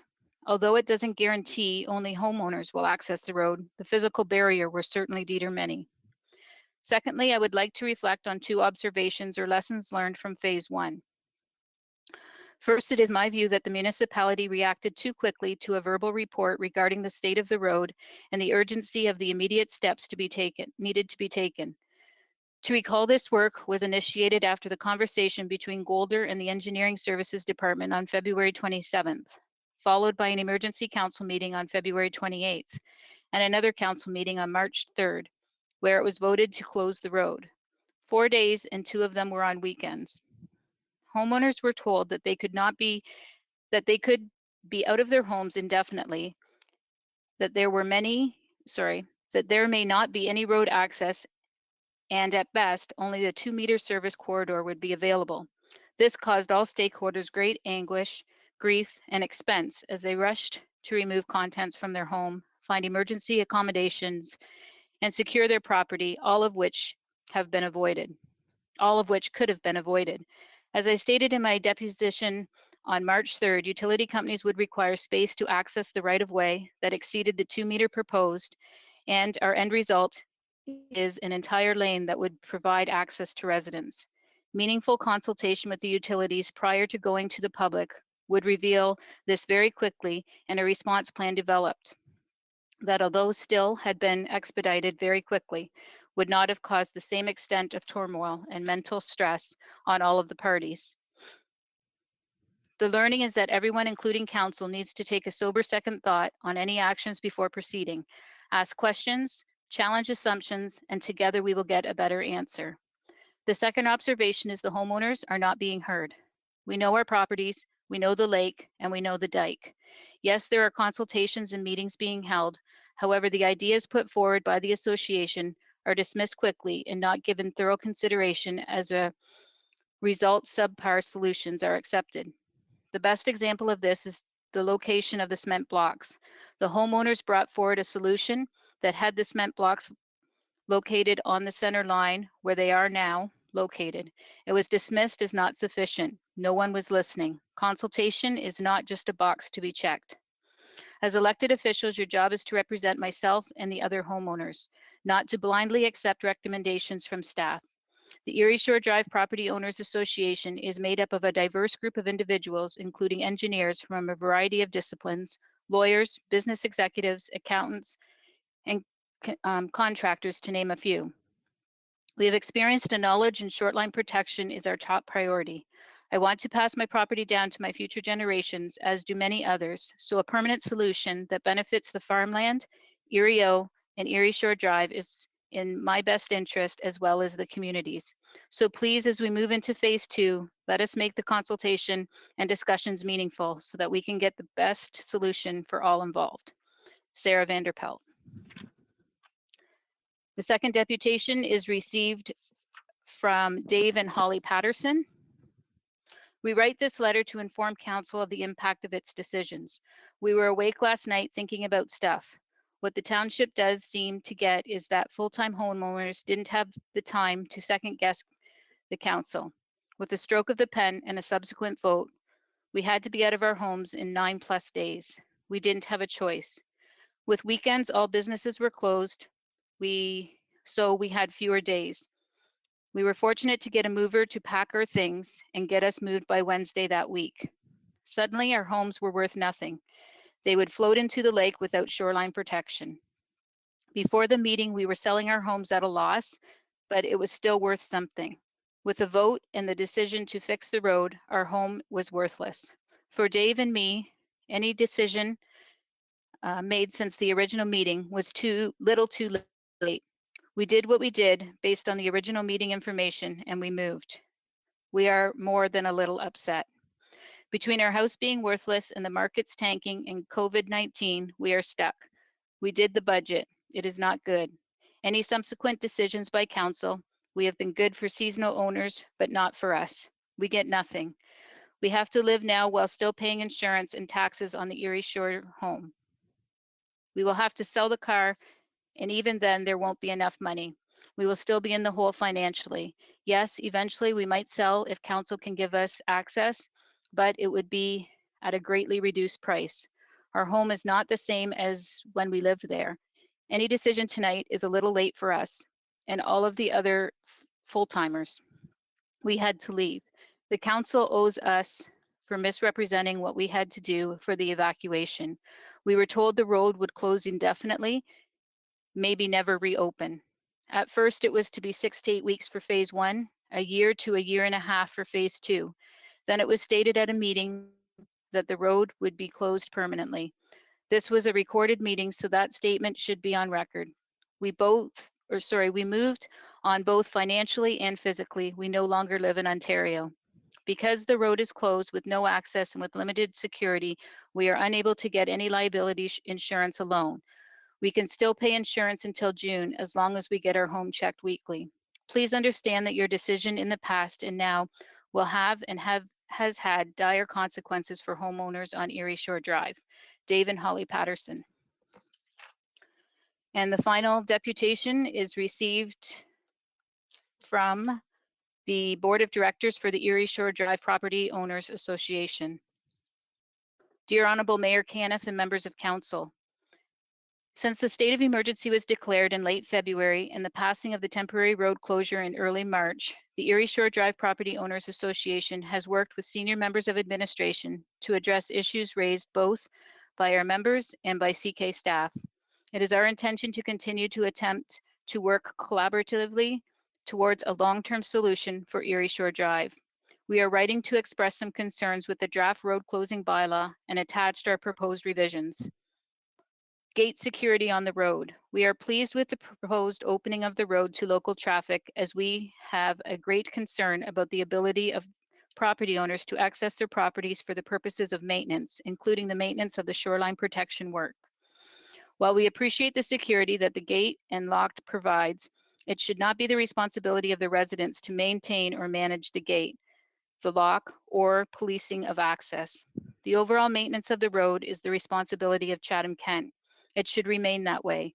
Given the effort involved in controlling gate access and the current concerns related to the spread of COVID-19, we are requesting that some of the remaining resources originally budgeted for phase 1 work be used to procure and install an automated gate system to allow for easier, safer, and more controlled access. Permanent status of closure. We are opposed to the permanent closure of any portion of Erie Shore Drive at this time. We request that you continue with the temporary closure as we work through a long-term solution that includes full road access. To be clear, we are pleased to see that due to the location of the municipally owned water line, the south lane remains open, and it is wide enough for local and emergency vehicle traffic. We understand that the blocks and clay on the north lane are currently required for stabilization of the dike. However, we do not agree with the permanent closure of this lane. In our view, this is a decision that we should be made as part of deciding on the phase 2 plan. We would be agreeable to the temporary closure period for the north lane being extended for a 1-year period while a phase 2 plan continues to be developed. Heavy vehicle allowance. We are requesting that the prohibiting of heavy vehicle traffic be limited to the restricted portion of the road only, from 17,982 to 18,410 Erie Shore Drive. And that within the section of the road, heavy vehicle access will be allowed for the purpose of construction and maintenance dependent on weather and road conditions. We see no reason why residents should be absolutely prohibited in this respect. When the phase 1 work done by the municipality involved heavy equipment on Erie Shore Drive at a time when the dike would be expected to have been more vulnerable. Impact of road closure design change. Although we will be happy to see Erie Shore Drive partially open to residents, we hope that you appreciate that the association tried many times to discuss alternate designs and locations for the blocks that would have resulted in this exact outcome earlier. All of our proposals in this regard were rejected as unfeasible by CK staff, who maintain their position that the blocks must be at the south edge of the pavement. During construction, CK staff shifted the block position to the center line of the road in an effort to maintain access to the water main, which had the benefit of opening the south lane to traffic, which you are considering today.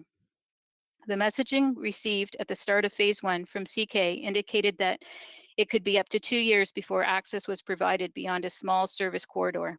Residents understood this to mean they would not be able to maintain their properties, and many assumed they would lose their residence to the lake. Therefore, they took the limited opportunity for access that they had and moved all of their possessions and even removed furnaces, doors, and windows in an effort to recoup as much value as possible at a great cost and disruption. We want to make clear that this message communicated by CK and the rejection of the alternate designs caused real live impacts to the residents. The members of the association feel that adequate consideration was not given to the importance of them being able to maintain both their properties and, more importantly, shoreline protection during the phase 1 design process. Had this been done, residents could have and would have made different decisions with their lives and their investments, and these negative impacts on residents could have been avoided.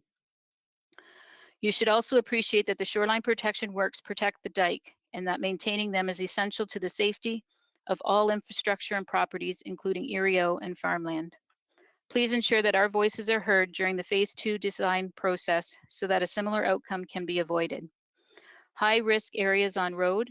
While we acknowledge that keeping water off of and maintaining the integrity of the dike is in the best interest of all stakeholders, as such, we would like to consider using some of the surplus budget to address the areas of great risk as identified by the Infrastructure and Engineering Services as the section of the road in and around 18100 and 18260 Erie Shore Drive. Solutions should be focused on protecting both of the properties and the dike to a mutually beneficial solution. The property owners in these areas remain open to working together towards a solution and are opening to discuss all options. Drainage of lake water. Given the increased pooling of the lake water during storm events on the road and the properties due to the newly designed block placement and spillway reductions, we would like to see a series of drains installed directing water back to the lake. This could be done with a series of sub pits with mechanical pumps or gravity-fed drains. This concept was raised as a possibility to CK staff on November 29, 2017 at the Glad Tidings Public Information Meeting regarding shoreline concerns along Erie Shore Drive. In light of phase 1 reinforcing the dike, which was causing increased floodwater depth on Erie Shore Drive and residential properties, it would demonstrate good faith if council would allocate funds to getting rid of the excess water, which is now accumulating during storm events. This seems prudent to the overall safety of the dike as well in order to remove water as quickly as possible from the roadway in a storm event. This is further reinforced by the fact that staff is recommending that the road be closed whenever water is pooling on the road. This recommendation is based on the premise that cars could stall in high water or drive over unknown entities beneath the water surface and render the car immobile, thus causing a barrier to emergency evacuation. The more quickly water can be removed from the road, the sooner it can be reopened and the safer the dike remains. We look forward to the road opening and accessing our properties. We remain committed to working in collaboration with you and the members of CK administration on a long-term dike and shoreline solution that will be beneficial for all. Respectfully submitted, Board of Directors, Erie Shore Drive Property Owners Association. Those are all of the deputations, Your Worship. We'll move to the consent agenda. Please note the consent agenda covers off section 10, 11, 12, 13, 14, 15. Currently, we've had the following items pulled to discuss: 10A, 11B, 11D, 11E, 12B, 12C,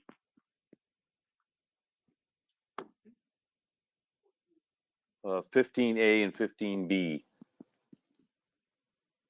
So 14. Those are the ones, sorry, those are the ones that have not been pulled and will be voted on in one motion. Okay, so these items, when you see the items, these are the ones you're going to approve with this motion. Is there any others? Sorry, can I get a motion to accept? Councillor B. McGregor. So moved. Councillor Finn. Happy to second. Anyone opposed? Nope. Oh, sorry, we're going to vote on that.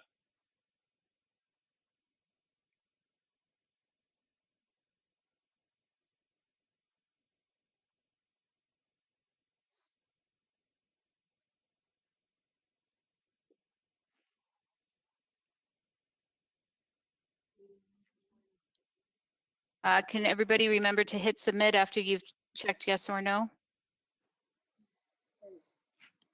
All votes are in. Motion passes 18-0.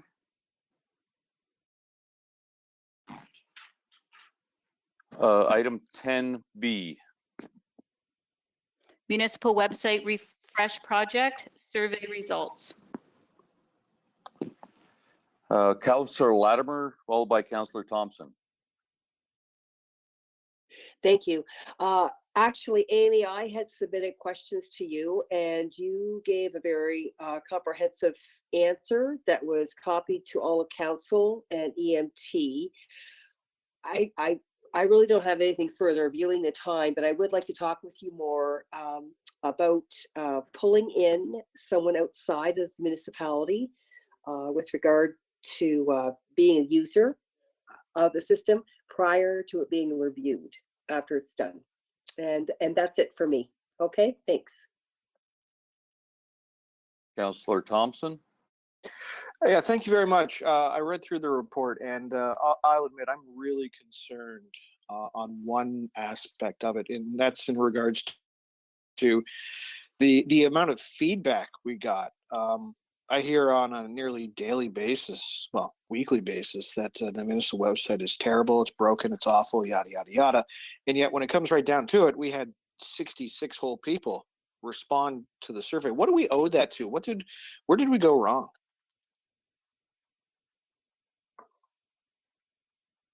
Thank you, Mr. Mayor, and thank you, Councillor, for your question. It's true we have a lot of work still to be done when it comes to engaging with our community. As you stated in the report, we had 66 people who contributed to the survey. Unsure exactly how to answer this question.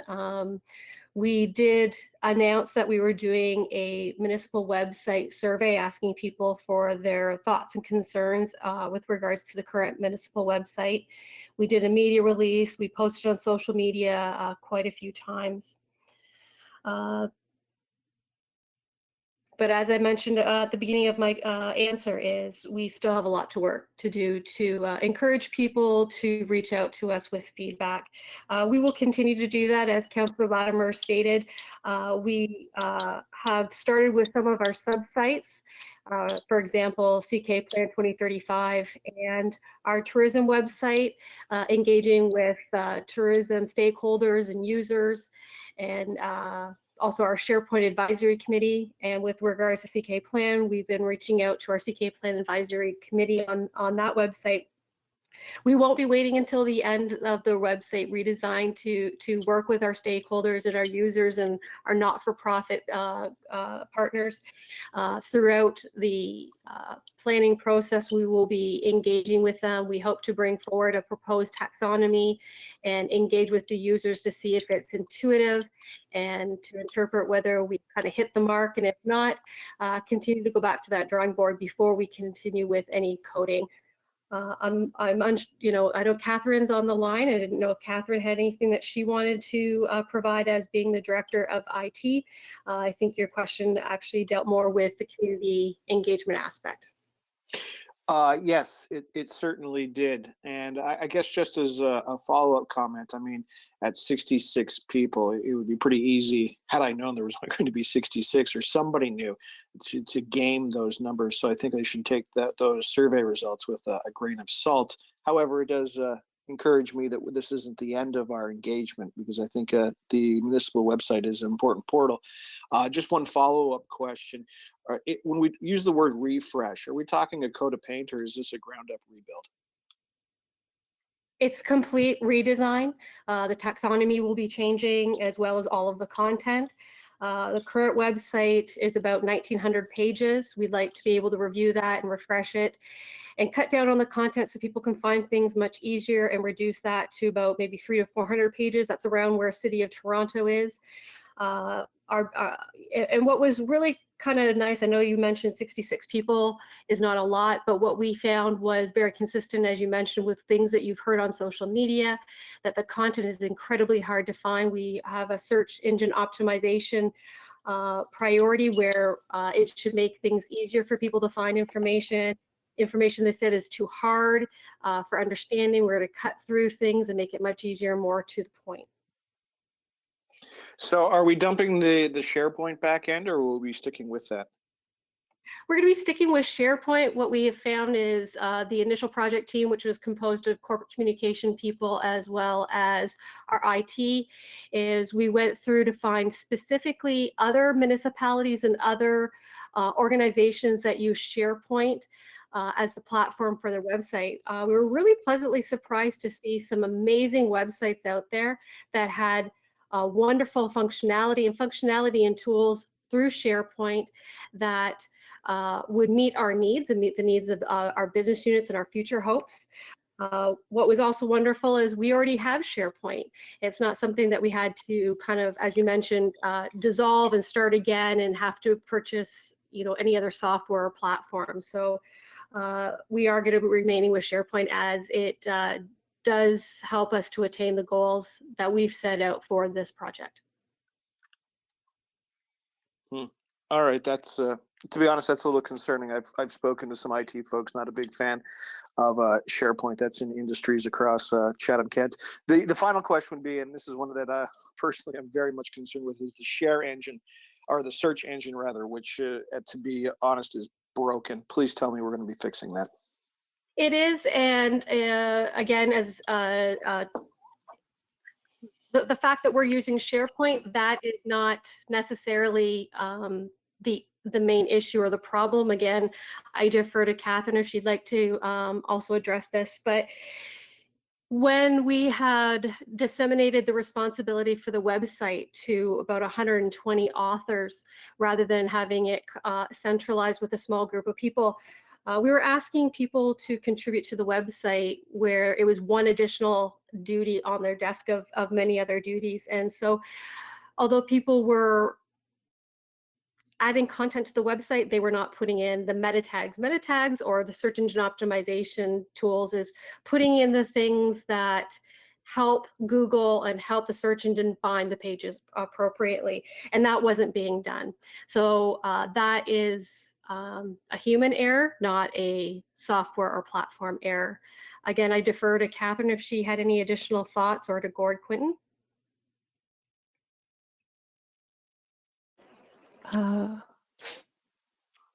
Thank you, Mayor Caniff.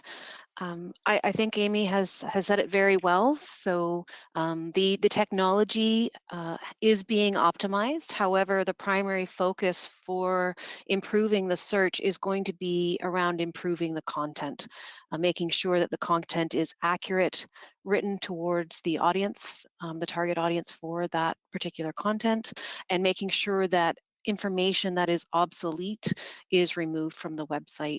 As Amy mentioned, decreasing the number of content pages is a big part of that, where we have duplicate or inconsistent content. Thank you. Councillor All right, Sakatsi? thank you very much. Oh, yes, thank you. Thank you, Your Worship. Actually, pretty much everything that I was going to ask has been answered thanks to Councillor Thompson's questions. I was just wanted to reiterate the concern they had that with all the concerns that we've heard leading up through the election process, as well as the last year and changes, the concerns of the website, that there was only 66 respondents. But I'm not going to take any more time addressing that, as Ms. Wilcox did a very good job at addressing the questions to my sufficient. Thanks. Councillor Latimer, can I get a motion to accept the report? You certainly can, and I look forward to further follow-up with Amy. Councillor Thompson, can I get a seconder? Happy to second it. Okay, we'll put it to vote. Okay, anybody against? Seeing none, it's carried. Item 10C. Your worship. Your worship, I Yes. beg your pardon. If it's Don Propter speaking. If I could ask, I've heard from Councillor Thompson and a few other comments about the concerns that were being expressed, but they were of a relatively general nature. If there's specific issues that people have heard, whether it's system optimization or anything else, I'd ask that you share those with Amy. So we can actually take some proactive steps, and the more specific the comments are, the better, and we can make sure that those are addressed. Thank you.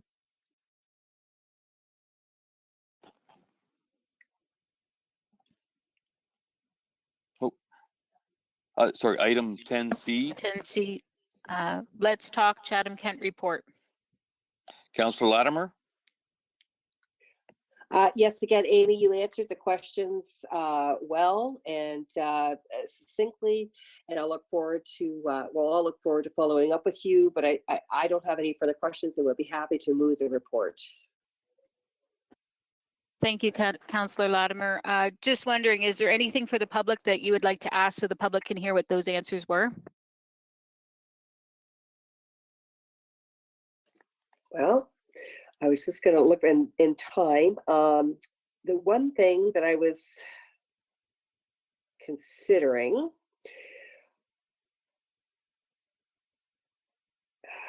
sorry, I wasn't able to. The one thing was the ability to follow up with the registered user and email. Is there any way we can get around that with a waiver or something, so that when someone writes in, that whoever's project it is can directly answer that user or that person who submitted the comment? Thank you, Mr. Mayor, and thank you, Councillor Latimer, for your question.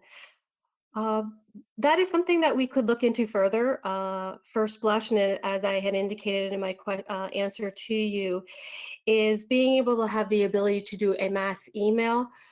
We cannot do due to the anti-spam legislation. However, with the Let's Talk tool, I believe there is an option that people can do a permissions that if we had questions, say for very ward specific, and if they sign up, that we can send them information.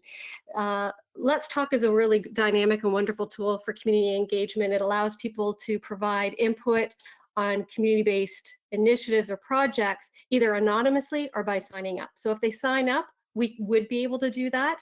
Unfortunately, for those that don't sign up, we wouldn't have an email address and wouldn't be able to do it. So. Thank you, Amy. I think it's the education component is most important. Let's Bang the Table is a great name for this program, and I believe you that most of the community does not realize that that's even particularly the program they used to comment on the Erie Shore Drive and the budget for 2019.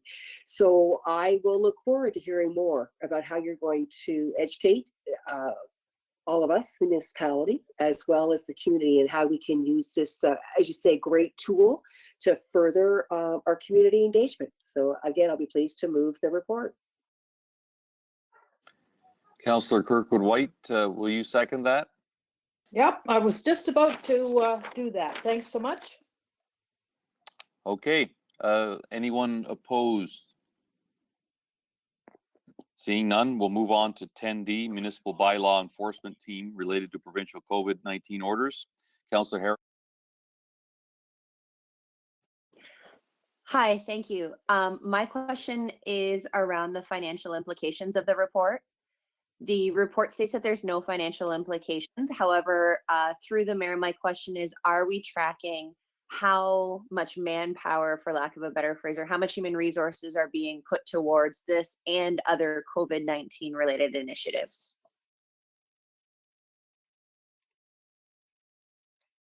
Mr. Mayor, this is. Sorry, John, go ahead. Mr. Norton, go ahead. Mr. Mayor, I was going to say that we are tracking the time, and I think earlier in this meeting I did give the number of calls we've had. So we're certainly tracking that and the number of hours. But I defer to my colleague, Gord, Mr. Quinton, who can comment on tracking for the overall corporation. Thanks, Mayor Kenneth. Councillor Harrigan, we are tracking all our COVID costs throughout the organization to make sure that we can state to council exactly what this has cost and to be able to lobby the provincial government to get all the help that we can.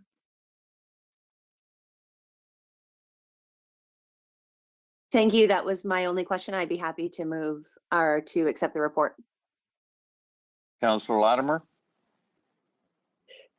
Sure, I'd be glad to second it, but I had a question. How many more enforcement officers or how many more people are we talking? Just for the community's knowledge.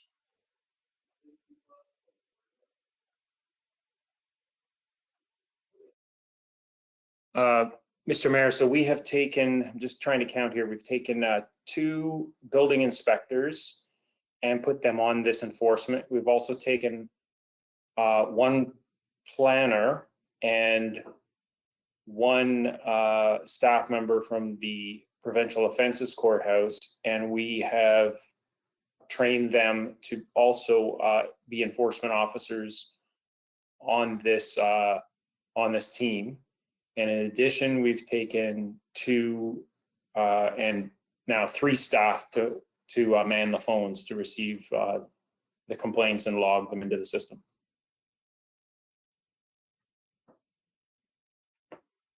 Thank you, John. Anyone opposed? Hearing none. We'll move to the next item. Item 10E, CK Growth Strategy and Economic Recovery. Councillor Hall. Thank you, Mayor Kenneth. Yeah, just a couple quick comments and a couple questions as well. So I was very pleased to read this report and to learn and understand that the growth strategy is very important, but in light of COVID-19, a focus on recovery will be needed. So I had the opportunity to chat with John Norton and Karen Loney last week. And I especially value the acknowledgement that we need to act, but we need to do it in a smart and purposeful and meaningful way. I understand some councils have rushed to make some decisions elsewhere, and that's that's put their financial sustainability at risk, which we obviously want to avoid. I know there are many ideas that people have, but each needs to be reviewed to see what is feasible and what will have the greatest impact. I do also like the idea of a business leaders task force in order to engage people in the community to help us recover. I know this is something that our Community Development Advisory Committee will discuss at our next meeting, which is being held later this month. So a question for you, John. Can you speak to the internal Corporate Economic Recovery Committee that has already been formed? What's the purpose of this committee exactly, and what have you discussed so far? Thank you, Mr. Mayor. So we have brought together a cross-departmental team of staff to begin just really brainstorming on these fundamental changes that are happening in our economy.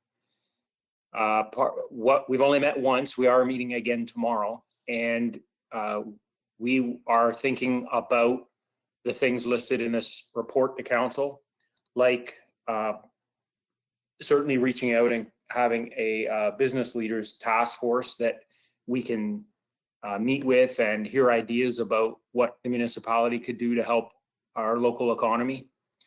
We're certainly hearing from our economic development team who are staffing up and sort of redeploying their efforts to assist businesses that are now hurting very badly from the shutdown in many of the businesses in our community. So we're basically just reacting like everyone is to this new COVID-19 crisis, and the CAO has asked me to put together a team and do what we can to lead this recovery. So I envision that this staff committee is just really a first step in making some recommendations to our executive management team, to council, to the Community Development Advisory Committee, which consists of members of council chaired by Councillor Hall, and then also working with the business community themselves. We're going to have to get out there and hear from the chambers of commerce, the BIAs, the large businesses, the small businesses. And I can say that on the front line of that right now is our economic development team, who are getting on the phone and reaching out in a very proactive way to businesses. Like, for example, they have already compiled a list of 1,800 plus Chatham-Kent businesses that they've reached out to. They've connected with 200 plus agribusinesses. We've compiled a database of 450 of what we identify as critical Chatham-Kent businesses. We're expanding our Digital Main Street program, which provides webinars and electronic education materials for e-commerce for businesses that now have had to close but could carry on with an e-commerce approach. And so all of this, including, as the CIO mentioned earlier, an employee is going to focus on helping businesses access government grants and funding. So there's many, many things to do. We're just at the start of it. And we will continue to be accountable to you as a council and to the community for whatever we bring forward. Excellent. Thank you, John. I think you kind of covered basically my next question too, and just just congratulations. I know I've gotten, and I'm sure other councillors have as well, I've gotten a lot of calls and messages from different businesses in the community that were kind of concerned about the future and what they can or cannot do right now. So I know our economic development team is being very proactive, and I know, John, you spoke to some of the things that you're working on. I just one last comment I'd like to add. I know in www.investck.ca is a great resource for any business leaders or anybody interested in the community.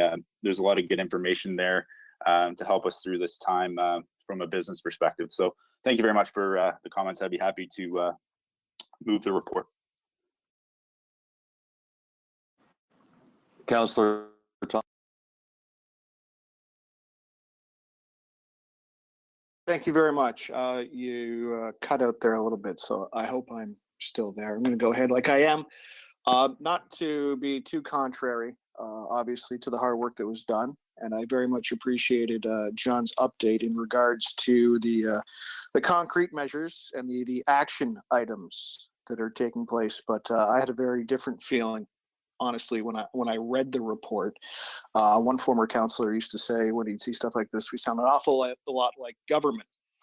And when I read it, I guess my big concerns is we've struck a committee, which is all fine and good, and then now we'll consider a task force, and I'm afraid maybe that'll turn into we need a couple of working groups.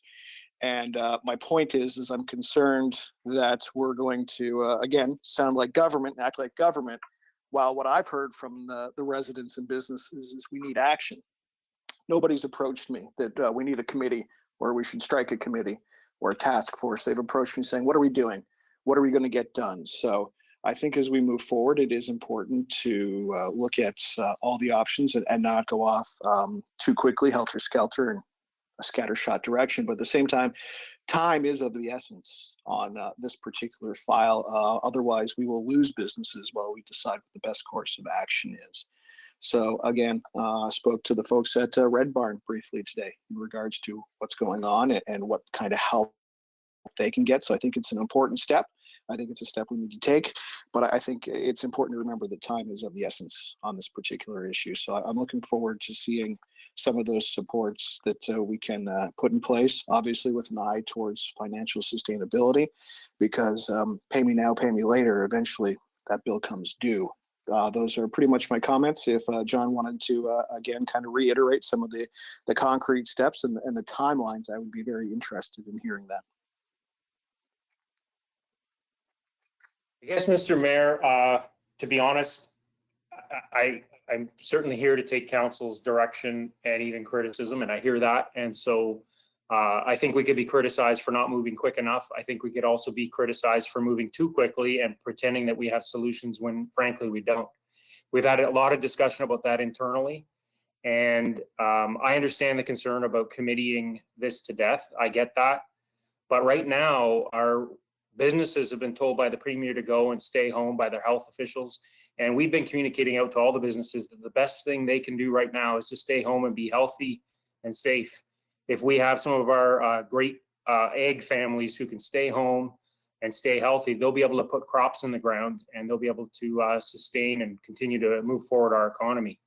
So I'm absolutely happy to take whatever direction council wants to give us, and we're certainly here to receive council's direction and ideas. I guess what I'm saying is I don't have any magic bullet right now.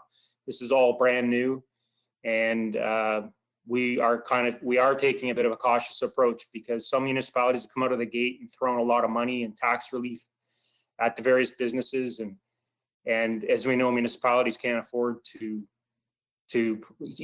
bail everyone out. So I don't know the solutions. That's why we need to also, I think, listen and take some direction. But at the same time, I don't want you to think we're not doing anything. Like I said, we've made hundreds of phone calls. We've got our teams redeployed. We're pivoting, as the CAO said, towards this new economy and trying to figure it out. But I thank the councillor for the comments and direction.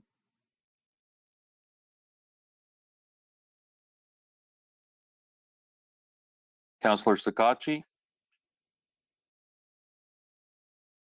Thank you, Your Worship, and through you to Mr. Norton. And I do want to say some thanks to Mr. Shropshire as well. When this news started coming down, he was very personable in taking a call after hours when I spoke to him about some members of the community that were very concerned about what was transpiring. And we had a conversation then about a potential leadership task force. And I think that would be something that we really need to ensure that we are utilizing all our methods of redeploying all kinds of businesses. And some of the best leaders in our community are those leaders that own multiple businesses and have been very successful. So I really do hope to Councillor Hall's point, to Mr. Norton's point, that we can utilize some of these people without committing it to death. But my question is kind of to what Councillor Thompson said, is that we have these people that are willing to, staying home right now is obviously what everybody needs to be done. But we're showing a perfect example online right now of what the IT staff are very capable of and what we could do from a technological standpoint. So is there some things that can be done for maybe some people that are having difficulties navigating through these different programs and grants and fundings or loans that are available? Is there some things that CK can start doing from an economic development side, which I've heard some good things about in regards to reaching out, but is there some ways we can do some PowerPoint presentations online and maybe have small meeting groups with people that are struggling to help them through that, not just a phone call, but actually maybe show them like the tool that we're utilizing today? Mr. Mayor, I think that's a great question. And yes, so right now, as we know, the Prime Minister's announced funding and wage subsidies. And what we're doing right now is trying to figure out how those programs will actually roll out. And as those programs roll out and the applications become available for businesses to apply, we're going to have staff ready with answers about how businesses can apply. They often turn to us as a level of government and say, how do I get access to those funds, to those grants? And I think those are great ideas to not just do it by telephone, but webinars and those kinds of things. And we certainly do a lot of that. We are moving much more through this COVID-19 time period. Not only is our internal staff having more meetings like we're having the meeting tonight electronically, but our economic development team and planning teams are reaching out to do public consultation electronically. We're going to be having some public consultation on the planning side, where we're continuing to see developers make applications. And on the economic development side, where businesses are looking for assistance, we are also doing that as well. So I think those are great ideas, and I think we're trying to move forward with all of that right now. So I appreciate the suggestions. And thank you, Mr. Norton. My last comment is that when this is done, whether it be weeks, months, or the unthinkable, our local businesses are going to need us more than ever. We need to ensure that from a municipal standpoint and from a community standpoint that we support them more than ever. And I really do hope, where you're saying you're taking a cautious approach to this, I'm very understanding of that. But what I want to see happen is that when it starts to come back to somewhat normal, I just hope that, to your points, that we can hit the ground running to ensure that we can support our businesses, whether it be from an emotional standpoint, directing them to grant standpoints, the best we can. So I really hope that whether it might not be financial, that from at least a structural standpoint, that we have everything in place for when this goes down, that we can assist as many businesses as possible, because they are, quite literally the life of our community. So I really appreciate all your efforts, and I do appreciate Mr. McFadden being very available for questions as well. So thank you to the team. Councillor Latimer, followed by Councillor Kirkwood-White. Thank you, and through the mayor. John, I want to echo Councillor Hall and Thompson's message that time is of the essence. I too appreciate what your team, you, John, and you and John Stewart and the team have done. But I had to ask the question why we require two separate internal and community committee task forces. While the internal corporate economic recovery committee it sounds like you've done some good groundwork and you're ready, you've got some plans in hand. Ideally, I'd like to see that morph as quickly as possible into a kind of a collaborative ecosystem of contributors. And you'll have to excuse my science-based brain term there. I think to take on this complex and expensive challenge, economic challenge stemming from this pandemic threat, it's so important that we foster an environment that's open and shares knowledge and expertise, particularly between academia and industry and public governance. So I would like to see, as Councillor Sakachi has suggested, that we are the connector between involving St. Clair College, the University of Guelph, Ridgetown College, our local research-oriented anchor corporations like Green Energy, Green Fuel, and Enbridge, to name two, and then our startups as well.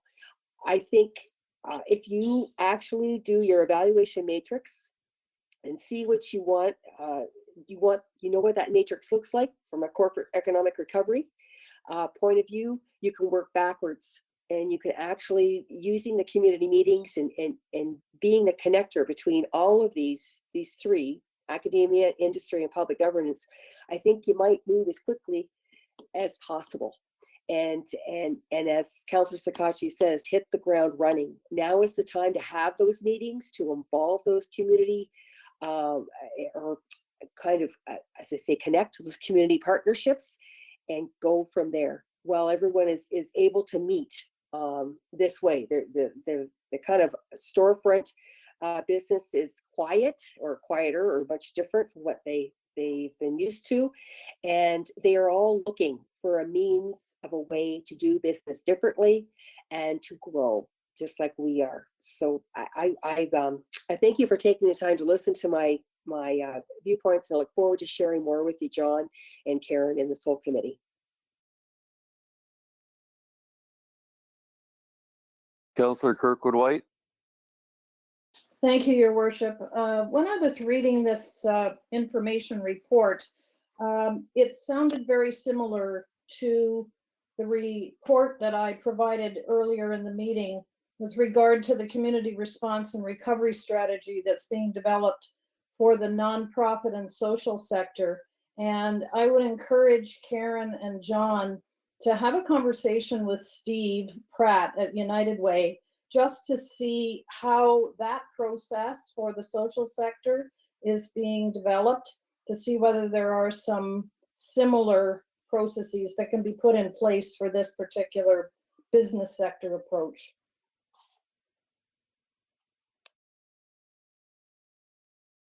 Mr. Mayor, I agree with all of these comments, and I understand that Karen has already connected with Steve, so great comments. Thank you.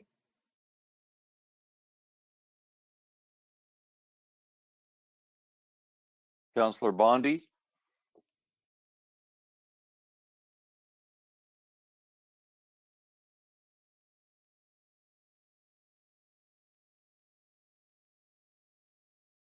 Councillor Bondi, we can't hear you. Okay, there we go. Am I okay There we now? go. All right, great. Yes, Thank you, go Mary. ahead. Thank you. Following on Councillor Thompson's thoughts, I'm afraid that we are going to over administrate this crisis, this global economic meltdown. There's very little that we can do, I think, as a municipality. We can offer some support, of course, but let's be realistic. It's this is a very nice feel-good meeting that we can say, we're going to reach out and help, but really, what can we do? It's a global economic crisis, and I think what we should do to the benefit of our taxpayers is to limit ourselves as a municipal government in the reality of what we really can do, and we can't do much. Like, what do? We collect municipal taxes, we apply them to municipal services. Economic development, sure, we can do our best on that, but we're not going to be able to combat this. This is a global crisis. So reaching out to, of the 1,800 businesses, I haven't been called. So, I guess there's that, but, and that's okay, because I wasn't there. I was close. I probably wouldn't be there to answer the phone, but really, let's not over administrate and send more municipal resources to something that I don't think that we really have a lot of control over. We have to understand our position as a municipal government, and a small municipal government, that let's provide support for the people that need our support in our community, which is by municipal property and business tax relief, which we are getting to this evening, although it's not relief, it's deferral. That's important. Let's focus our resources on the people that live in our community, not trying to solve a global economic problem. We're not going to get there. So let's not fool ourselves, and let's not create committee after committee. Again, I'm kind of ranting about that, but I just see that, if we do that, we create more staff, more committee meetings, and let's focus on the people, like the little places, like that little restaurant Central, we're probably all aware of. Great place, probably put a ton of money into doing what they're doing. They're out of business a month ago. They're probably out of business for a couple of months. That's where we should put our resources. All the different, particularly the hospitality industries, those are the people that are really hurting. Not committee after committee. Let's go to these little places that are really hurting, find them, see what we can do. And what can we do? We can help them with their taxes. That's all we do. We collect taxes. And the taxes are going to kill people. So, I hope we can help them in that way. Thanks. Yes, I just want to add a couple of comments. Then I'll pass over to Councillor Latimer. I know I would love to have all the answers right now, and we could go out and help all the businesses because they really need it.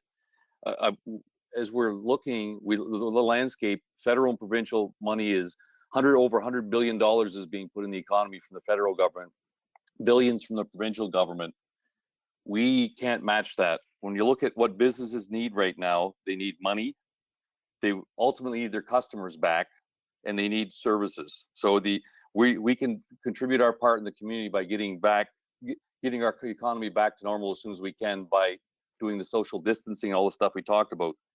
As Councillor Bondi talked about, we don't have all that money to give business. I'd love to go give bailouts to all the business, but we don't have the money to do that. What we do have the ability to do is provide services to help keep them alive in the next several months. And we've talked about some of the things that ECDEV is doing. They've helped hundreds of businesses online get their presence going. And as that continues on, the other big thing is, how do we get our business linked to the federal provincial money that's out there? They've set up a team of people to do that, reaching out to business to help. The bigger picture, and we talked about committees and various things, is our strategic response to this. And that doesn't come in a day or two or a week. We have to have a well thought out response. So when it does come back, how do we as a community have a competitive advantage, provide our business and our community with a competitive advantage? That's what we're talking about, getting the team together to think about it, think about the longer term, getting business in our community to contribute. They've already contributed a lot of ideas. We're listening to all that, but it's that strategic response, which I'd like to say we can have in a week, but we're not going to. But it needs to be well thought out. How well we think today about strategic response is how well we're going to come out in whatever time this ends. So with that, I'll pass over to Council Latimer for, I think that's the last person I have for questions. Thank you. I just want to respond to Councillor Bondi along with the mayor. I really do feel that it's the municipality's job to be the connector, to connect the people who are currently in need in our community with regard to money and services that they need to immediately combat their current economic quandaries and their health and their safety. And along with that, the second piece of it is to, as Mayor says, construct strategic response. So I'd like to move this report in full knowledge that this committee will be looking for information and other follow-up from all of the councillors and anybody who's interested in the community to submit their ideas or act as one of those community partners to meet either the immediate responses of our local businesses, or as I say, be part of that, constructing the strategic response. Thank you. Okay, Councillor Hall, can I get a second for that? Seconded, absolutely. Okay, anybody opposed? Hearing none, we'll move to item 11A. Tender award contract T20-105 hot mix and fiber reinforced asphalt resurfacing program. And note that Councillor Latimer has a conflict.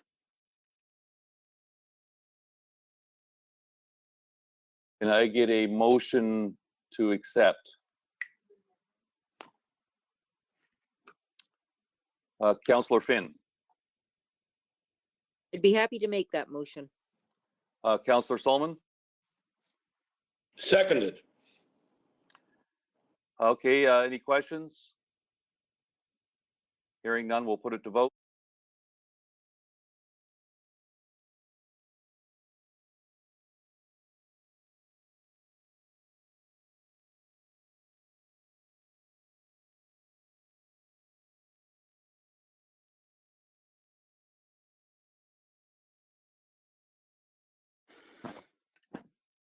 All votes are in. Motion passes 17-0.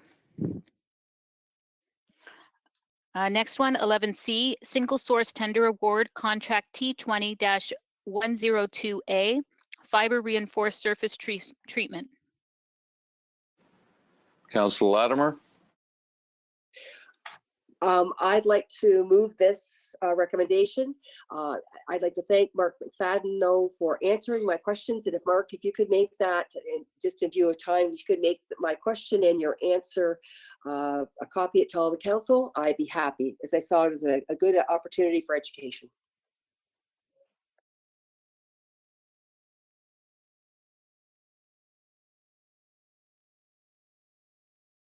I can share it with council. That'd be great. Thank you. Councillor McGrail. I would be happy to second this. Any other questions? Councillor Pinsino. Thank you, Worship. I see we're doing more of this. I'm glad to see we're using new technologies. Is this a lot more expensive than the just the asphalt? I guess my question is, if it's working that well, we need to integrate more of it in.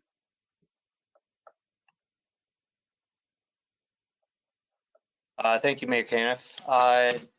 So the fiber reinforced surface treatment is slightly more expensive than than your standard surface treatment. It's in the range of approximately $1.30 a square meter, which would work out to around $9,000 per kilometer. With this amount, based on the numbers that we have for the surface treatment and how long a road typically lasts, the lifespan of a road, we expect that if a road can last even a year longer with the fiber reinforcing, then it proves to be cost effective. So we're going to continue to monitor these roads, but it's definitely a great product. Oh, that's great to hear. That's really not a lot more money, but we have to do something because it just seems like we do a road and a very, not so distant future, we're doing them again. So it's good that you're looking at new and improved ideas. So anyway, thank you. Seeing no other questions, we'll put it to vote.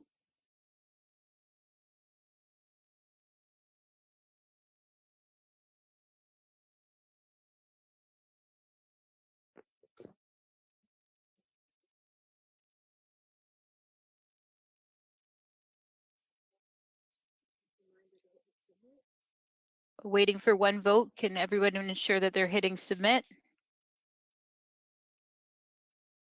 Thank you. All votes are in. Motion passes 18-0. 12A, COVID-19 payment deferral. Councillor Solomon?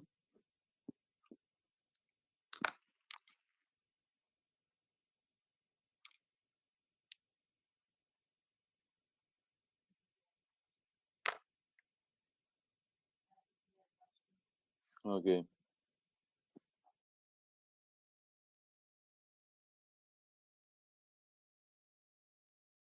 All right, Councillor Sakachi. Be happy to move, your worship. Councillor B. McGregor. Happy to second, and then just a couple of questions. Okay, you got the floor. Yes, a couple questions for Gord. So just very briefly, we've seen some of these programs in other communities already rolled out. Is this a comparable package to what we've seen across the province? Thank you. This is Gord Quinton speaking. Thank you, Mayor Caniff. So the report you have tonight is basically to address the urgent need to allow for deferral of taxes to address individual and businesses' cash flow issues. Historically, you ease into a session when they come. With COVID-19 pandemic, we have an instant recession with instant unemployment and businesses shuttered. So I have been working with my counterparts across the province. This is in line with what most are doing.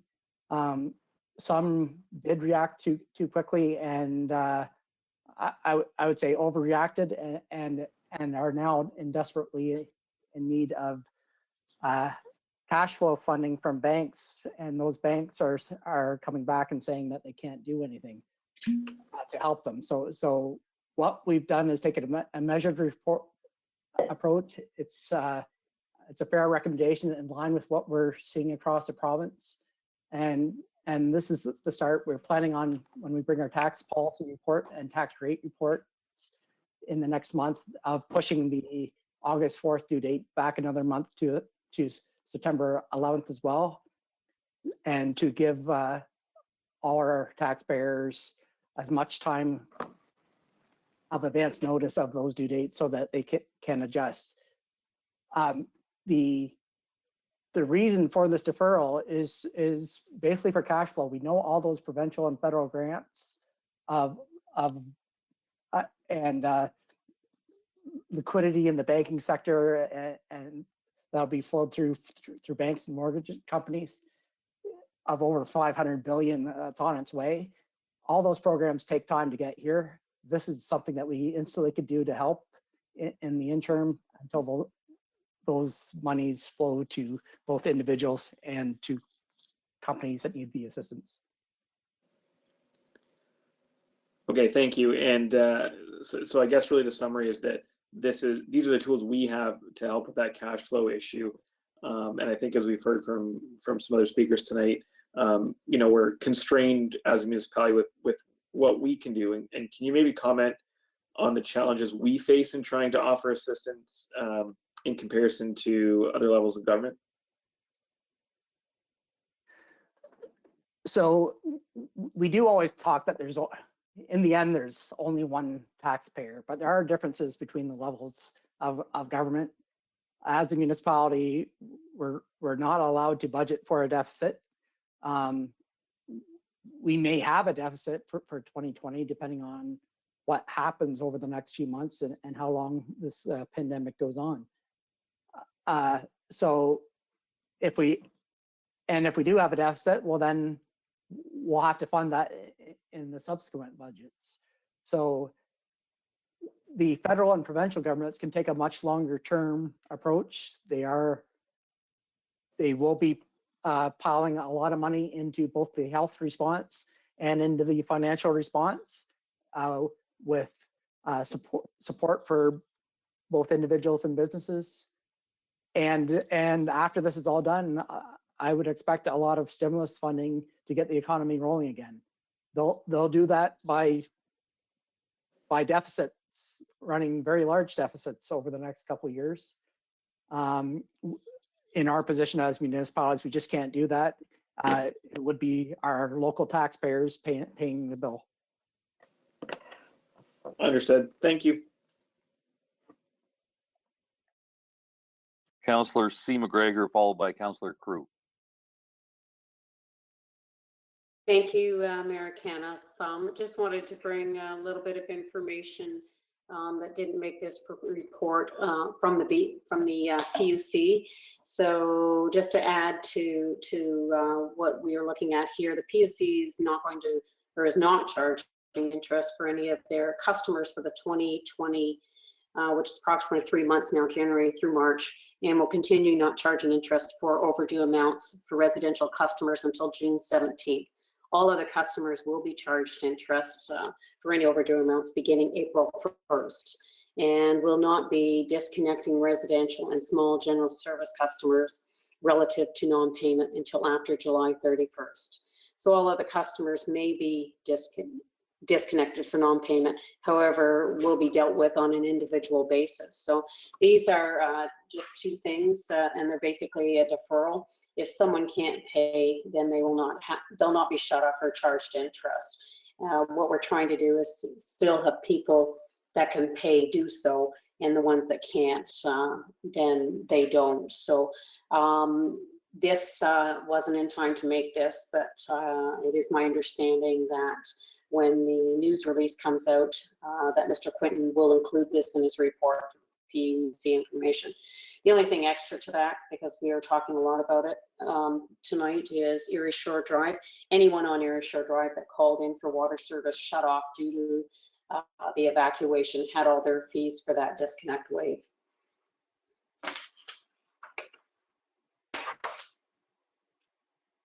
Thank you. Councillor Crew. Through you, Mr. Mayor, can you hear me? Yes, we can. Okay. Gord, my question is just about the pre-authorized payment plans. It's briefly talked about on page 5.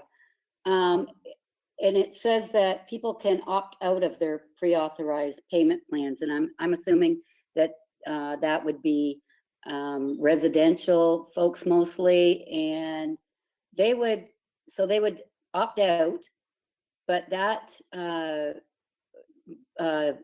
if we defer this to July, they would have to pay that full amount once it's due. This isn't forgiving taxes. This is just giving people some breathing room. Is that correct? Thank you. That is exactly correct. This is a deferral plan, which interest-free allows them to defer their taxes for a few months until that help from the other levels of governments arrive. The total taxes due for 2020 remain due in 2020, and basically, if someone would like to come off their pre-authorized plan, I had put in the report, there's a form that we pre-authorized payment change or cancellation form that they fill out. It's a simple form. It just asks for the roll number and information, which they emailed to ckar@chathamkent.ca. and we'll remove them from the payment plan. They'll get their final bills, which we are going to delay the due dates to September 11th, split between September 11th and November 2nd, and their taxes will be due on those dates.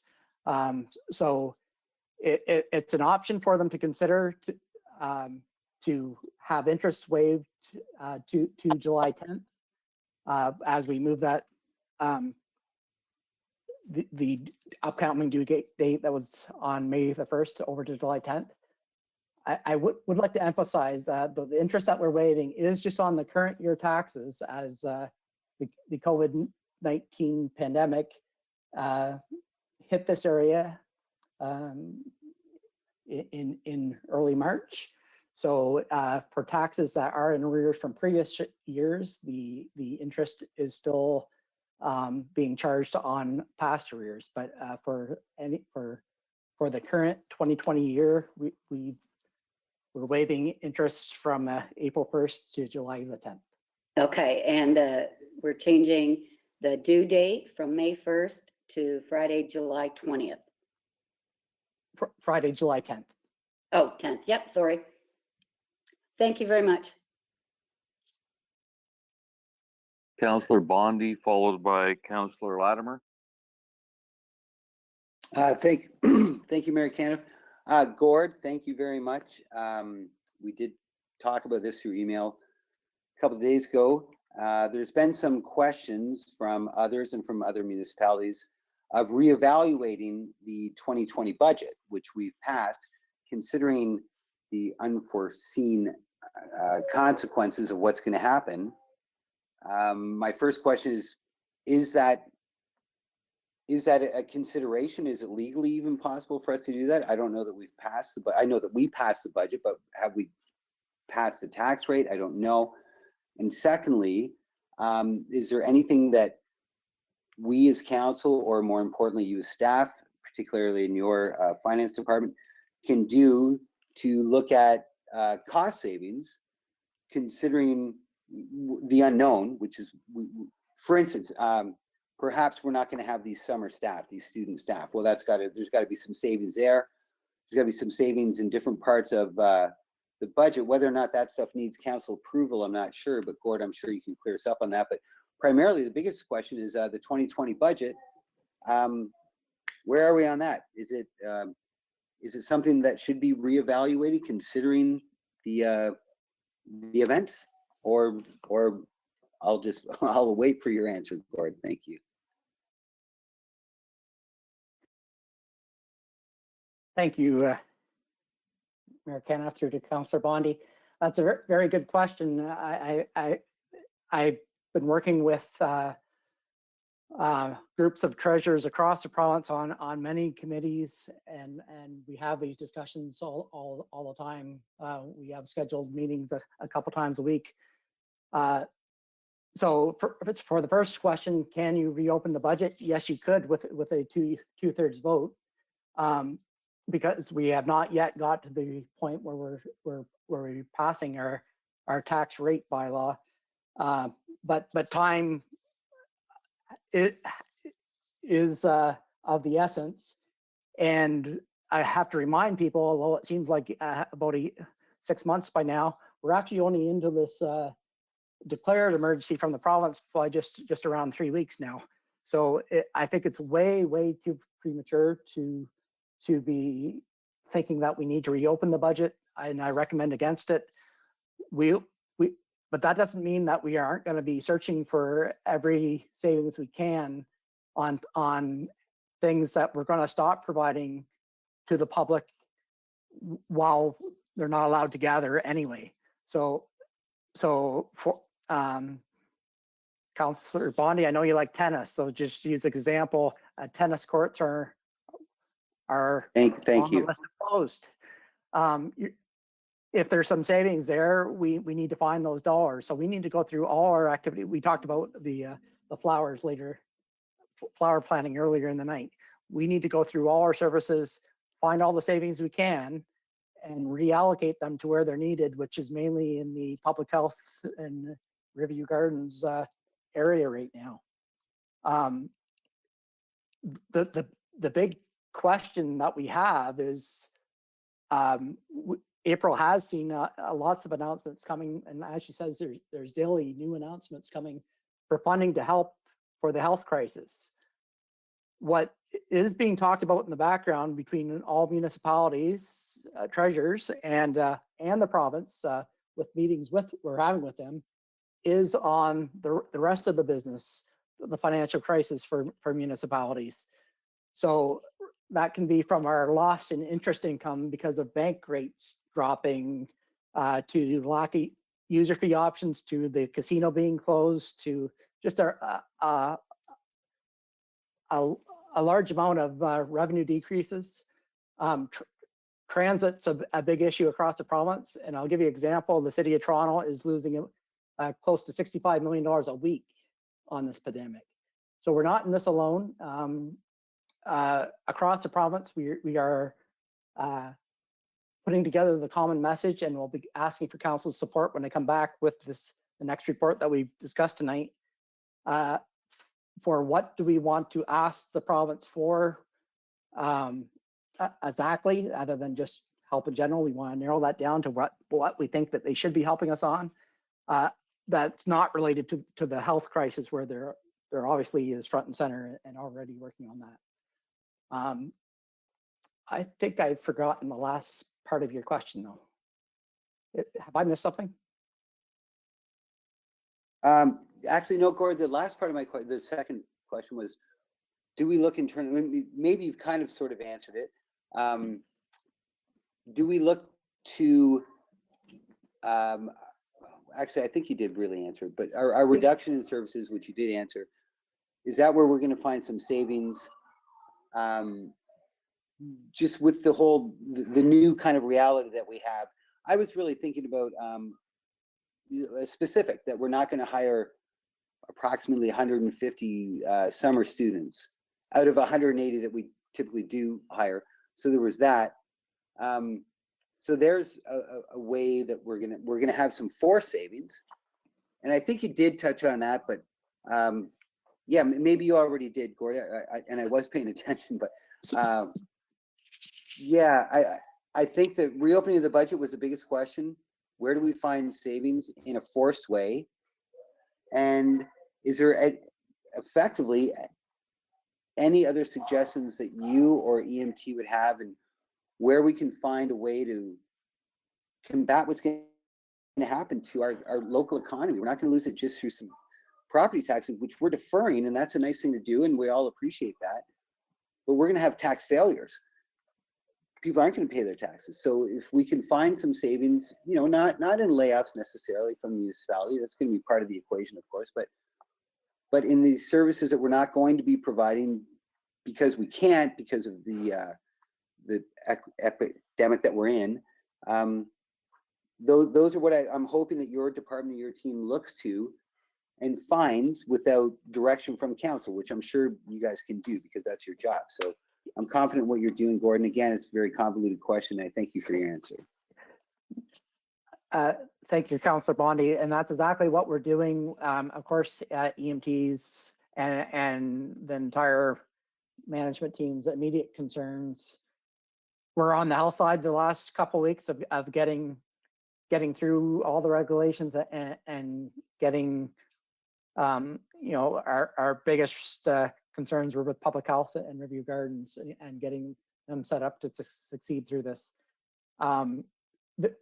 So I like I say, the first is the health crisis. The second now is the financial crisis, the instant recession in all areas across the country. And we're feeling the same pain through every municipality in Ontario. And I am doing exactly that. We'll be working with EMT and the senior management team over the next couple of weeks to put together a report with things that we think we can very quickly to make decisions on of perhaps not funding for this for the next few months at least, until we have a better idea of how long this is going to be. So that report I anticipate will be coming on May the 11th. Great. Thank you through Mayor Caniff. Thanks, Corey. I appreciate it. Thank you. Councillor Latimer, followed by Councillor Kirkwood White.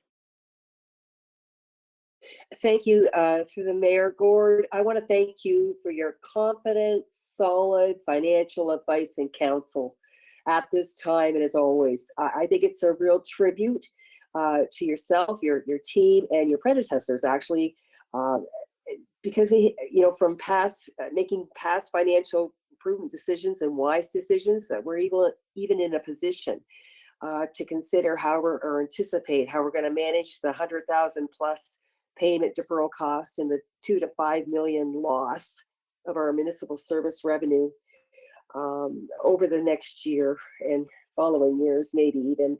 So saying that, I'd like to move Gord's recommendation, and thank you again, Mr. Quinton and team. Councillor Latimer, we already have a first and seconder on this. I apologize. Councillor Kirkwood White. Thank you, Your Worship. I just wanted to mention, repeat something that I heard earlier this week in your particular meeting with Don Shropshire and our medical officer of health, wherein you mentioned that you wouldn't refuse folks paying their taxes on time, that could help with cash flow. So if there are folks out there that can still afford to pay their taxes on time, please do so.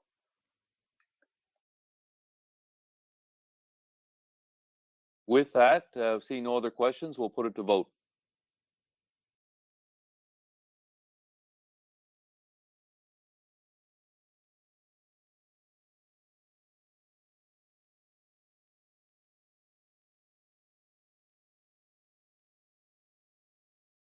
All votes are in. Motion passes 18-0.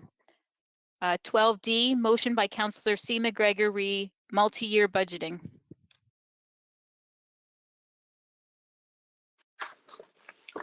Thank you, and through the Mayor, I'd like to move that whereas there are significant staff resources required to develop the annual budget, and whereas there may be economic advantages for multi-year infrastructure and operational purchases, I therefore move that administration investigate the pros and cons of multi-year budgeting, including investigating municipalities that have moved to this practice, including a recommended implementation strategy, and report back with a recommendation to council on or before April 10th, 2020 council meeting.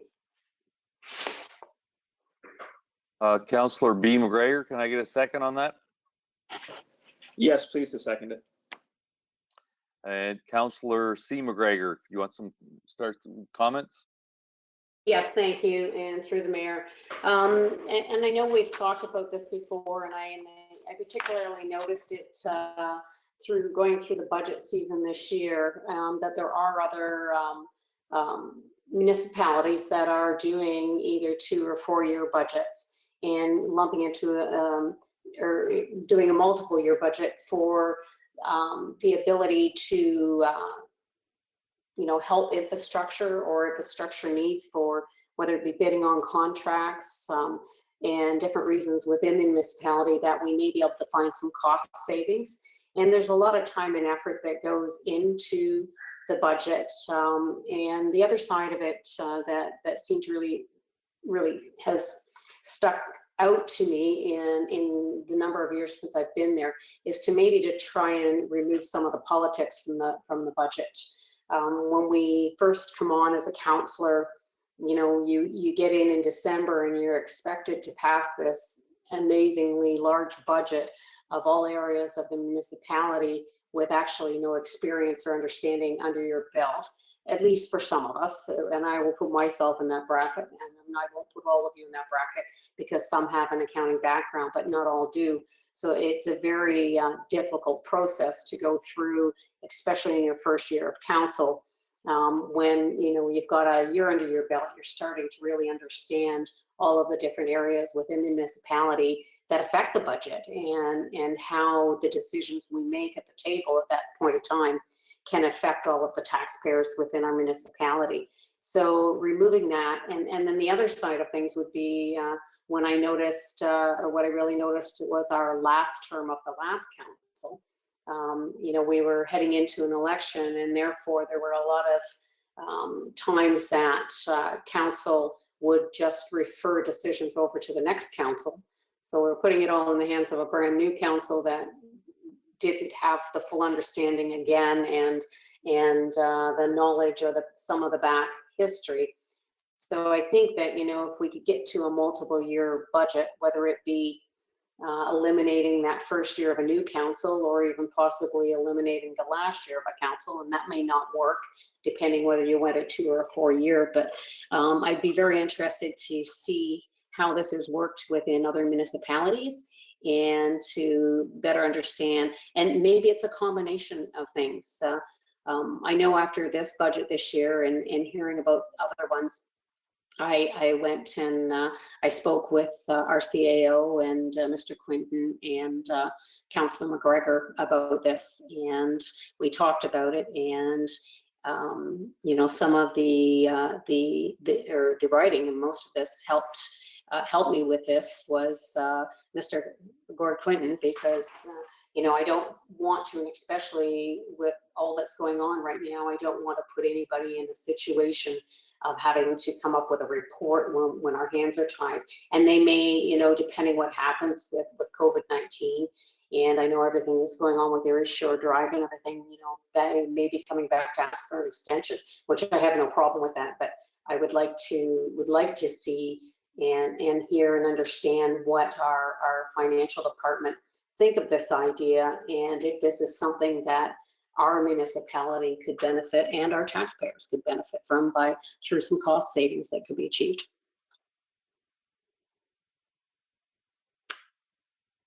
Thank you. Councillor Latimer? Thank you. Through there, I fully support Councillor McGregor's motion for multi-year budgeting. I think having a 2 to 3 year budget would better support each council's strategic planning goals. So that's my comment. Thank you. Seeing no other questions, we'll put it to vote.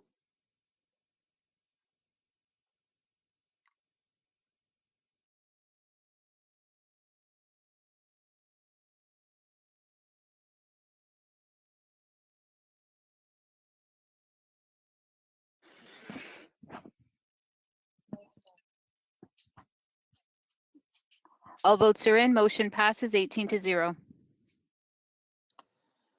Item 14, infrastructure and engineering services. Erie Shore Drive, reopening one-way, local traffic only. Councillor Thompson? I would be happy to move it, although I do have a couple of amendments to the bylaw that I would like to put on the floor. Okay, let me get a second to hear Councillor Latimer. Sure, I'll move, or I'll second it. Thank you. All right. Okay, so Councillor Thompson, what are your amendments? So it was sent in by the Property Owners Association down there, and I forward that off to Thomas and John. I expect some comment, but basically that portion of the public highway known as Erie Shore Drive described in the attached Schedule A be temporarily closed. So change the word permanent to temporarily, effective as of the date of this passing of the bylaw, and then for a period of 1 year, at which time the circumstances of the closure be reviewed for further action. And then if you go down a little bit to 3A, modify paragraph 3C by adding the word temporary in front of the phrase install physical measures. And then on 3B, add any controlled access system shall include provisions for owners, tenants, and invitees of the properties known as 17982 to 18410 Erie Shore Drive to access local traffic highway, and such access need not be monitored or enforced by these same persons. And I believe that is the extent of it. Yes, it is. Councillor Latimer, are you okay with the amendment? I would appreciate if Thomas or Mr. Kelly could respond to a couple of those concerns, particularly down under the heavy equipment, because I think he feels that that's not necessary. Thomas, could you please respond? Sorry, before we get to Mr. Kelly, the clerk needs to say something. Thank you, Mr. Mayor. If there's any chance, Councillor Thompson, would you be able to forward that to Meredith and myself? We have no amendment to put on the screen, and we need to have it in writing so people know what they're voting on. So while Thomas answers that, if you could email us your motion, that would be very helpful. Sure, it was included in the email from Murray Spencer on the deputation, but I'll be happy to email that forward.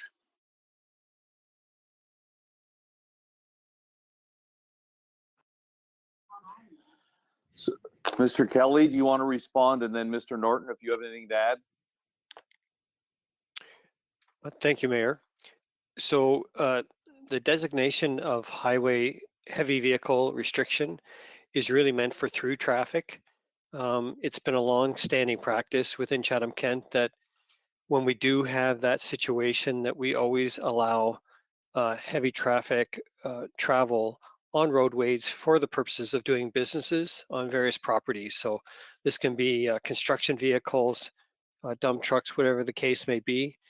And it's just been a long-standing practice. It's commonly used in the downtown cores.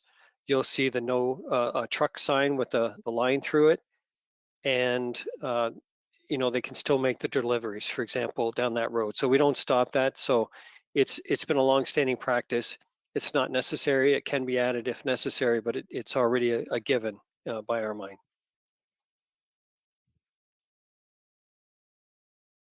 I'll let my colleague John Norton comment on the permanent to temporary changes.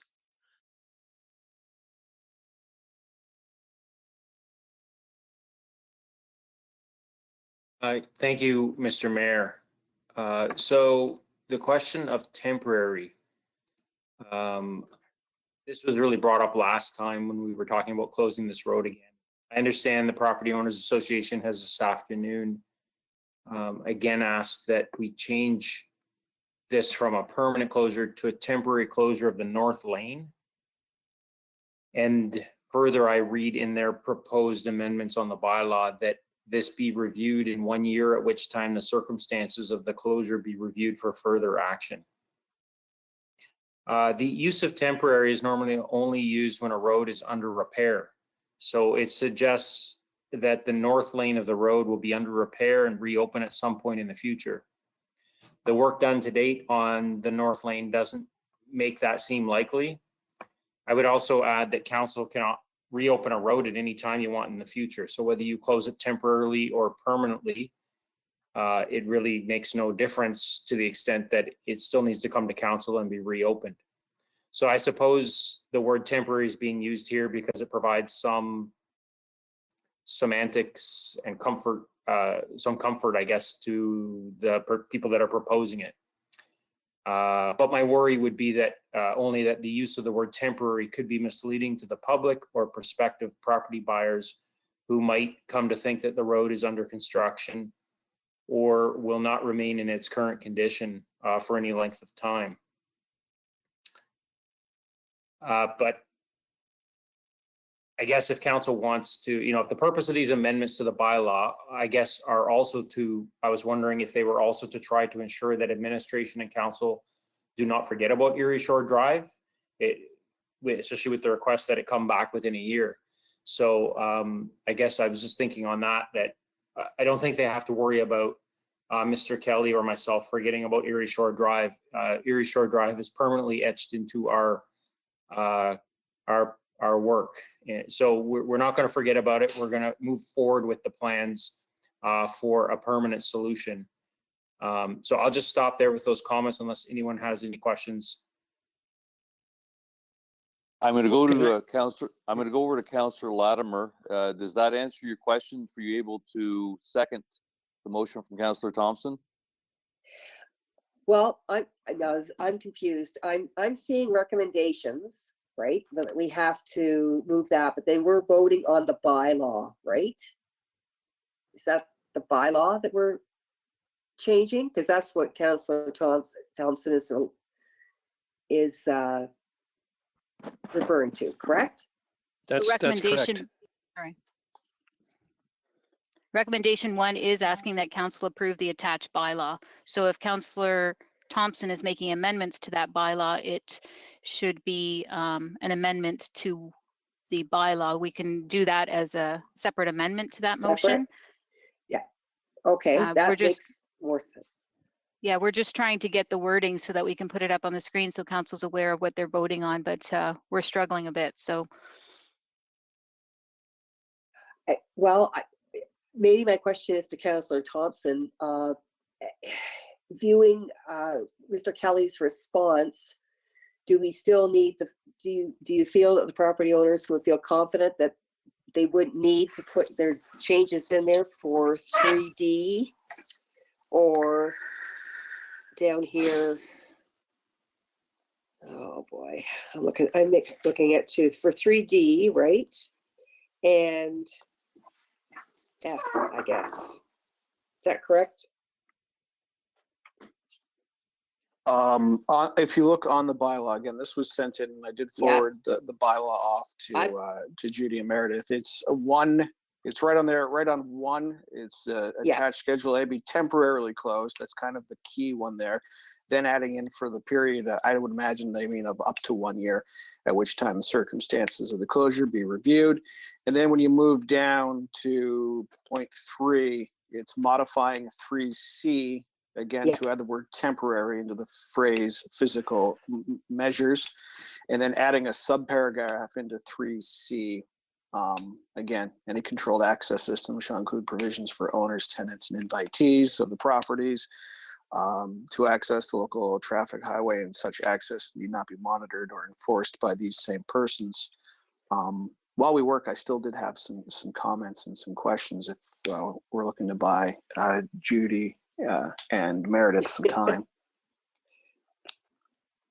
I want to make sure that we have a first and second or linked together first before we go on, and then I'll allow you, Councillor Thompson, to make some further comments.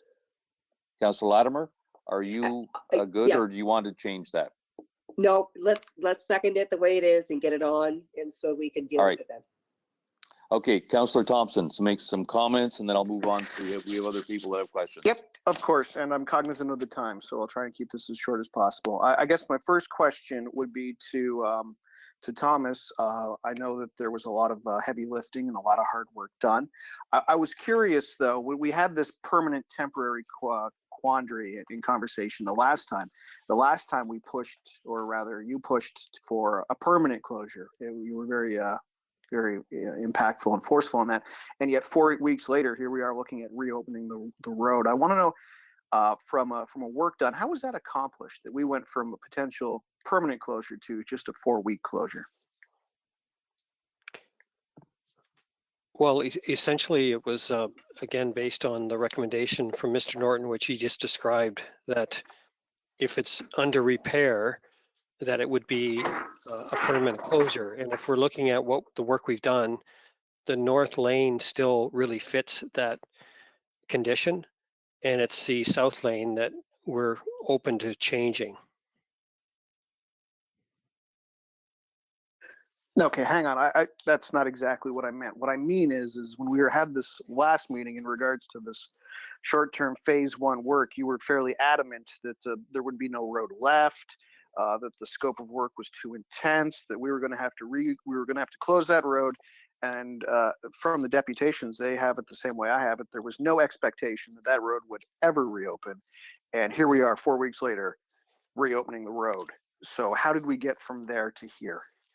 Well, the primary change that we first of all came forward with recommendations from our consultant that we needed to move the blocks is to the south as far as we could. At the time, they looked at the middle of the south lane, and at the time we had information that said the water main would not interfere with that. And what we determined was the water main actually kind of meanders that south lane slightly. So we had a couple of choices at the time. One would have been to move the blocks even further south. And we did discuss that with various folks, including the association, even potentially on private land, because one of our objectives was to maintain an access corridor for maintenance. So as we looked at it further, that wasn't going to be an option to go further south because there was so many interference on the private properties that we wouldn't have been able to get any type of maintenance vehicle down there. So the other option was to move it to the north. And we looked at it, we reviewed that solution with our consultant as well, and determined that we could still, it wasn't as good of a solution. It wasn't the same solution which they had originally proposed, but it was still acceptable. And it would still significantly improve the overall structure. At the same time, it gave us the maintenance corridor, which we absolutely needed. This is one of the things with the solution that we have, this is far from over for us. We'll have to continually maintain that structure now for it to be effective. So that was the bulk of it. And how did we do it? And we originally estimated 6 to 8 weeks. We got a real break when we had a supplier come forward and tell us that they had clay available for us. We were also able to mobilize a lot of the work in-house. And then, as I mentioned back on the early stage, we worked around the clock as much as we could, including Saturdays and Sunday, and to get the work done as quickly as we could as well. So all of those factors created the situation that we now have, which I'm still concerned with some of the commentary I'm hearing. There's a feeling that we're out of the woods. And if you look at the comments on page 3 of the report, that the probability still is at 10% or less, and that the conditions could still warrant such that we could have some serious concerns. So we are moving forward. That one of the things is we've talked many times about the overall system out there, and the system, I would say, is not just the dike, but it's also the break wall. And the break wall, it's very important that that be maintained. Most of our issues that we're having right now in the flooding, in the pictures that I'm showing in the attachment in Appendix B, are because of the break wall is not sufficient to hold back the water. So all of those things combined is where we're at today. So we have an opportunity here to open that road. We also have an opportunity to keep it closed if council prefers, but we think that it can be a safe transportation corridor if there are favorable weather conditions. However, I was out there on March 29th, and I'm telling you, it is not safe out there. None of us feel safe out there when we see the kind of weather and the amount of flooding that occurred on March 29th. No, I think that's fair comment, Mr. Kelly. But it goes again to the issue of semantics, as Mr. Norton was discussing, and the difference in permanent and temporary. And I'll get back to that. In one of the deputations by the Homeowners Association, they were discussing the gate security on the road, and their thoughts were putting in an automated gate system to allow for easier, safer, more controlled access. Is this something that would be at all possible?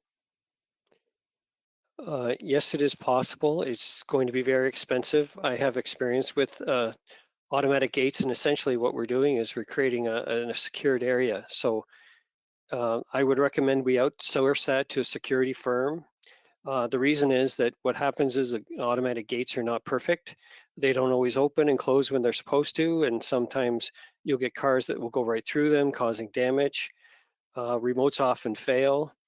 And as well, you have to manage the entire access of all the guests. So you could give a remote to all of the residents out there, but then you need to have a system in place to manage all of the guests. So it's really a full-time job. If that's council's wish, we'd have to go out. My recommendation, we go out and we outsource that to a security firm, and essentially means 24/7 security. It would be the only location in Chatham-Kent where we have decided to do that on an open roadway.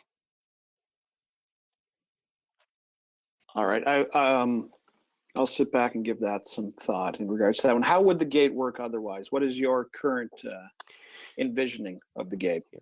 Yeah, thank you, Mayor.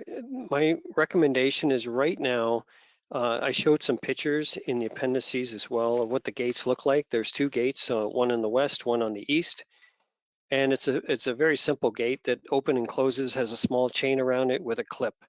That's what we're using now. I would recommend that we start with that. And all it's meant to do is to deter some of the curious onlookers that we have in the area. One of the deputations mentioned the gawkers, and we have seen that significantly both during construction and just prior to construction. So because of the nature of the road itself and my concerns about the overall safety, the residents will have a much better feel for when it's safe and when it's not, but those who are just driving through may not. And I'd like to deter as many residents as I can to make it as difficult as I can for them. So we will have signs up that says closed to local traffic only. However, people have been avoiding those and just going through the gates anyway. So the gate would just be an open and swing gate. I would recommend we start with a simple clip that when a homeowner enters, he gets out of his car, he opens the gate and then shuts it behind him. And if that doesn't work and we still have abuse by some and the residents are not happy, then I would go to the next stage, which would be the combination lock. We would give that combination lock to all the residents as well. And my concern there certainly is that that would be more difficult to manage. Certainly the lock may not work or people might forget the combination, et cetera. So my first choice is with the clip, with the second level being the combination. Okay. I'm going to leave. I'm sure Councillors Latimer and Scott, you have some questions. I'll end my questions there. I guess the only comment I wanted to make and why temporary versus permanent is so important. I've had conversations with some residents out there, and at the outset of this, I said we ruined lives tonight when we originally decided to close that road. And there's a lot of we did a lot of good work. Don't get me wrong. But before we all pat ourselves on the back, we still have ruined lives out there, especially in regards to this reopening of the roadway. People moved out believing they would never go back. Some people walked away from their houses, handed them over to somebody who was prepared to basically pull the copper and the cabinets out. And that's all they got for it. And other individuals have spent tens of thousands of dollars in moving costs, finding a new place to live, signing a multi-month or year-long leases. And now, 4 weeks later, we're telling them that they could go home. So there's the viewpoint down there that we didn't do our homework before we started this exercise. And I'm not saying that's the case. I'm saying that's the viewpoint. I'm saying that some individuals now who decided to stay look like the smart ones, to be totally honest, because they had to deal with a minor inconvenience for 4 weeks. And I think if we hadn't known then what we know now, people would have been happy to move out for 4 weeks, and we would have avoided a lot of cost, a lot of heartache, and a lot of frustrations on behalf of the homeowners. So I think while this is good news, it's a mixed blessing, and it has caused some consternation and some concern within the community down there. Cognizant of the time, I'm going to leave my comments there. And Mr. Mayor, I appreciate the comments. I also want to say that I was out there on March 29th, and if we hadn't acted when we did, I think we would have been in significant risk of a breach. So all of that work and all of that quick work, working around the clock and getting in there when we did, I think was the absolute right thing to do. And we were very fortunate to finish that work. We had it finished on that Sunday. And as a result, we still have a dike in place. So that's the other side of the coin. I certainly feel for all the people out there, but we needed to act quickly, and we did, and we got it done just in time, I might add. I'll pass it over to Madam Clerk. She has some thoughts on how we get this in the motion. Thank you, Mr. Mayor. So if okay with the mover and seconder, how we're proposing is we would like the mover and the seconder to move recommendations 1, 2, and 3 in the report, and then to place the amendment as Meredith has put on the screen. And if the amendment, we'll vote on the amendment first. And if it passes, then the original motion will be as amended. If this fails, then it goes to just the original motion of the report. Thank you. I'm happy with that. Councillor Latimer? That's fine. Given we've got 10 minutes left, I'll be looking for an extension in the very short order. We've got a number of speakers here. So I may, I'll probably cut in at some point looking for a motion to extend So we'll start with Councillor Sakachi, followed by Councillor McGrail. Thank you, Your Worship. Just wanted to, are we going to vote now, or is conversation still okay to transpire, Mayor Caniff? No, we got questions going on. Okay, perfect. So a couple of my questions was, I'm not going to, because of time is of an essence, as and we're getting late into the evening, I'm not going to repeat a lot of the things that Councillor Thompson has said, but a couple of concerns that I do have is, what about there's been some conversations with some of the homeowners there regarding the lake drainage. Is there anything that's in the works of conversation to provide some lake drainage for these folks now that there is the mitigation of those yard stones there? Mr. Mayor, we proposed this back in 2017 and 2018. And the way it works is that, for example, property 18100 is being actually completely flooded based on water that's being received at 18078. So the point being is that everybody's in this together, and therefore if the homeowners wish to pursue that, that's a possibility. That's something we presented almost 3 years ago, and the Drainage Act would be the best way to do that. The Drainage Act would be used again to look at first of all the right engineering solution and a distribution of the costs that would be fair. So that's all possible. I want to note to council that we are coming back on the 4th of May, and we'll be discussing that option further as well.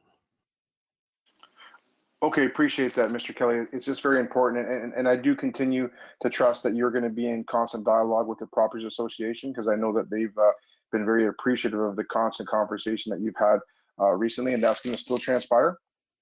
Oh yeah, absolutely. So a couple questions I have in regards to the temporal mitigation of speed in that. So what kind of things are you think that would be possible down there? Just, are you speaking of just speed bumps, or is that the only thing that you can really think that there would be able to calm the speed down there? Well, first of all, a lot of the traffic calming principles are already in place. And one that's very common is that you try to reduce the width of the road. So that's certainly in place. I have driven it many, many times, and if you ever drive it, you'll be challenged to travel greater than 20 kilometers per hour. I don't think it's going to be a problem. I don't think speed bumps are the way to go. I've talked to my EMS colleague, Mr. Case. He's not supportive of that. Also, anybody who is traveling at any high speed, when you hit a speed bump, you could veer out of control and maybe even possibly cause damage. So they're not recommended. Speed humps are a possibility, although we have to be really careful because of drainage. Other things we could utilize are some of our messages that say, here's your speed that you're moving forward with, slow down. Another thing that we're looking at, and we just installed today, was 3 cameras that we wanted to use to look at the security of the road itself, but also the flooding that's taking place. So it will help us with some of our productivity of managing this area. So those are tools that we're going to use to really check to see what the speeds are like out there. Thank you, Mr. Kelly. And cognizant of the time, I'm not going to go too much more in depth. I'll let some other people speak. But the other question I had is, like Councillor Thompson, the whole gate idea to me is, I don't know, it's just really difficult to comprehend, to be honest with you. I get the complexity behind it and why it's there. It's just that it seems like it's something that's difficult to comprehend. But what I was curious of is that we talk about all these bylaws that we're able to implement, as well as, in other areas we have load restrictions during specific time periods. What's the possibility, maybe this is more something that I could ask maybe yourself or Mr. Norton, but what is the type of repercussions that we could have for people that are in that area that, that aren't residents or visitors? For instance, if we have a lot of people on maybe a potential flooding event that's down there, or going down there to take pictures, is there anything that we can do from a municipal standpoint regarding a bylaw or some type of issue that can mitigate these things that are transpiring? Yes, if you, Sorry, Mr. Kelly, I'm going to interrupt for a second. We got 3 minutes left in our time. I need to get a motion to extend to 10:30. So I'm looking at all these things. Councillor McGrail? Or will you put a motion to extend the meeting to 10:30? I sure will. Councillor Finn? Will you second that? Happy to second. Okay, we'll put it to vote then. Sorry, any opposed? Hearing none. Okay, so the meeting is now going to 10:30. So Mr. Thomas, or Mr. Kelly, sorry, will you answer Councillor Scotchy's question? yes, I will. Thank you. So first of all, if you have a look at Appendix D1, you'll see before entering the area, you're going to see signs that says road closed ahead, follow the detour, there's no exit. And then when you get to the west gate, you're going to see a sign that says local traffic only. And this is the bylaw that you're actually voting on right now. No persons or vehicles are permitted beyond this point except the owners, tenants, and invitees of the properties known as 1792 to 18410. So if someone is in that area now and have passed that sign, if we have police available, they would be able to ticket them and give them a fine for being in that area if they are not a guest or an owner or a tenant. I appreciate that. And just my last comment is that, you know, like I said, I'm not going to reiterate what Councillor Thompson said. I am thankful that there is some access to for those places now. I think that, you know, given the time scope that, and I'm very content of what's transpired. I wish it would have been, you know, it would have been announced prior to, so we could have saved a lot of, you know, potential you know, hardship, but I am very thankful for how hard your team worked. I know that you were working 7 days a week at times, 13 hours a day, and I really hope that there's you know, a truly beneficial solution moving forward in phase 2 that could give them some longevity in regards to the safety of not just you know, the municipal roadway, but the you know, the shoreline as well. And I do hope that we can figure out some type of mitigation for the water draining back into the lake at a reasonable time frame here. And I look forward to the update next week. And thank you for the time. Councillor McGrail, followed by Councillor Harrigan. Thank you, Mayor. So I'm having a little bit of issue myself wrapping why, like, as a responsible municipality, we don't permanently close the road. So then, you know, for new people coming in, and what we've seen already in this area, them not knowing, you know, the whole situation, especially when they're outside of the municipality, that we're not giving them a false indication that yes, the road is going to be open at some point, because we don't know that now. And that's what is giving me trouble with all of that and thought, because we need to be responsible for within the whole municipality, and we need and outside the municipality. So going forward, we don't have you know, these issues of, well, I had no idea kind of type deal. And I'm afraid that this is going to give them a false sense of security that, you know, this is going to open up one day. Am I right to say that, Thomas? Well, thank you for the question. Thank you, Mr. Mayor. That we started off and we were at a 5 to 40% probability existed that the dike was at risk of failure. And with this work, you know, we were able to substantially reduce that. However, it's important on page 3 that we say that any use of the road must be undertaken with abundance of caution.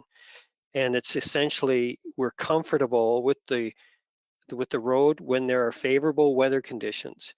And we're not when you see the conditions of March 29th. So we had a great number of discussions about this internally, trying to find that right solution. It is a safe place when the weather is good, though.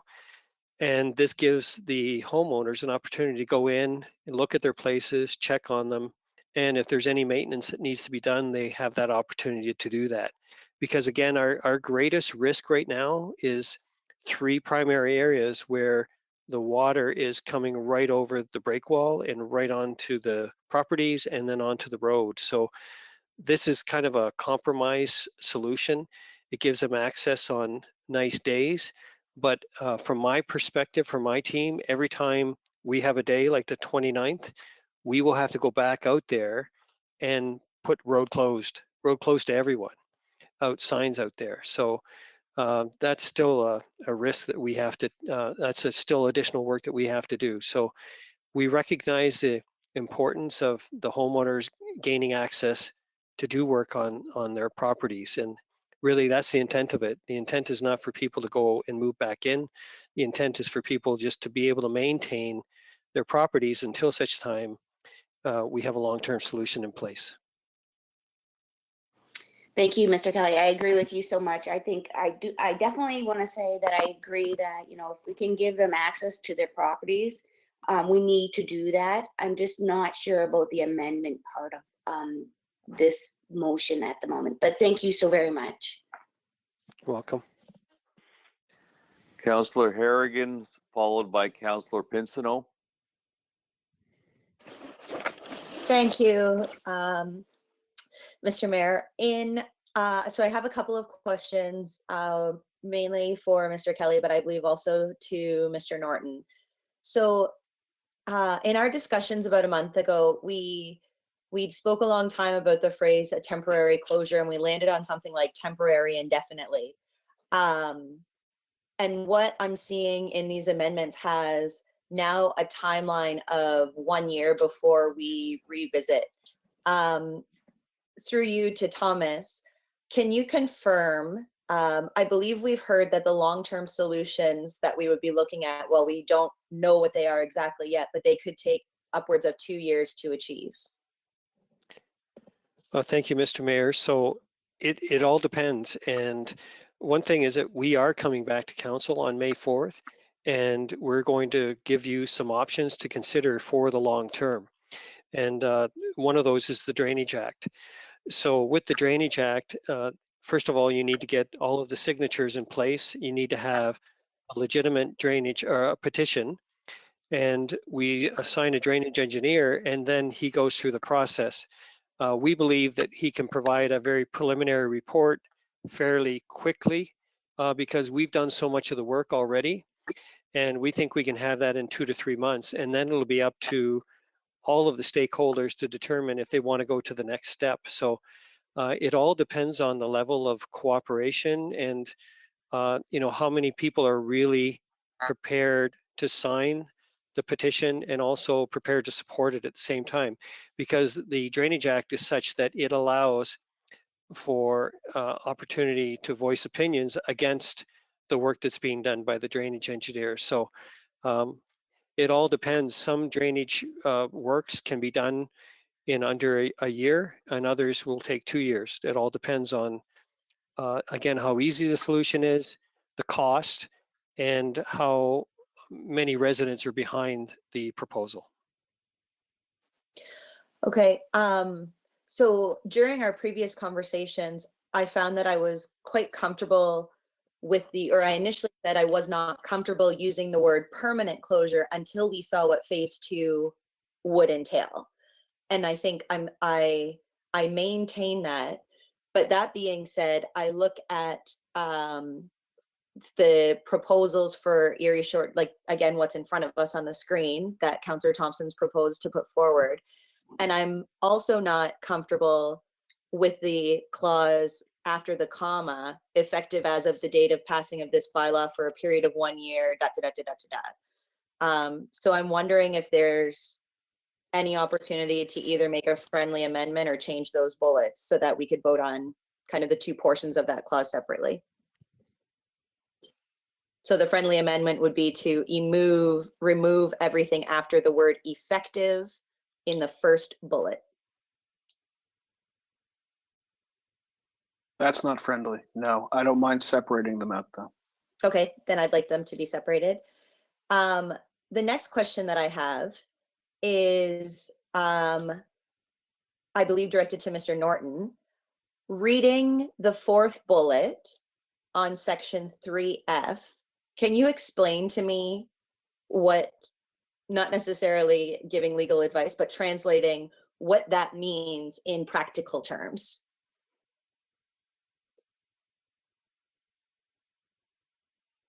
Mr. Mayor, that is the clause regarding heavy vehicles. Is that fair? Section 3F to add, or required by the owners, tenants, and invitees of the properties contained within the area bounded for Erie Shore Drive for the purpose of maintenance, construction, or the delivery of goods for use. Like, how is that different than what is proposed in front of us? So I think, as Mr. Kelly explained, that doesn't add or take away anything at all because they're already permitted to do that. So if council wants to include that, you can. We don't do it in any other bylaw because it's already included in the way that our bylaws are set up. Mm-hmm. I think I, absolutely appreciate the dynamic relationship that the municipality has with the homeowners on Erie Shore Drive. But I also think it's important that we trust that some of the language in our bylaw, so for example, the language in 3F, even though it may not outright or explicitly state some of those things, it does provide the same ultimate outcome. And so, we could be here until midnight wordsmithing bylaws. And so for that reason, I'm wondering if we could, again, I don't know, I think breaking it out by group, but I wouldn't be in a position to support 3F because I believe it's redundant.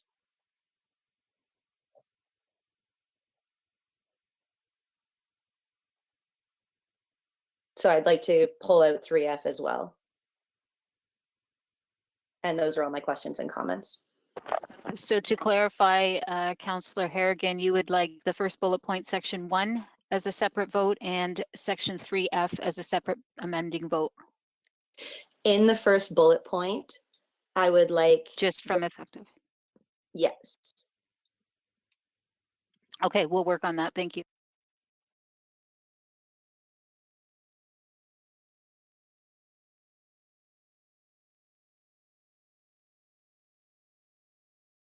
We're just sorting that out right now. Give us a minute.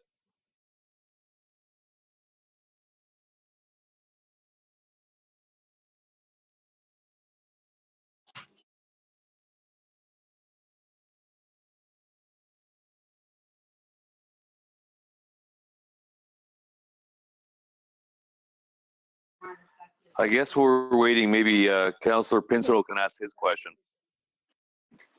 Thank you, Worship. Through you to John. John, if we change the bylaw from permanent to temporary closure, are we as a municipality obligated to maintain this road to a minimum standard as we do with every other road in the municipality?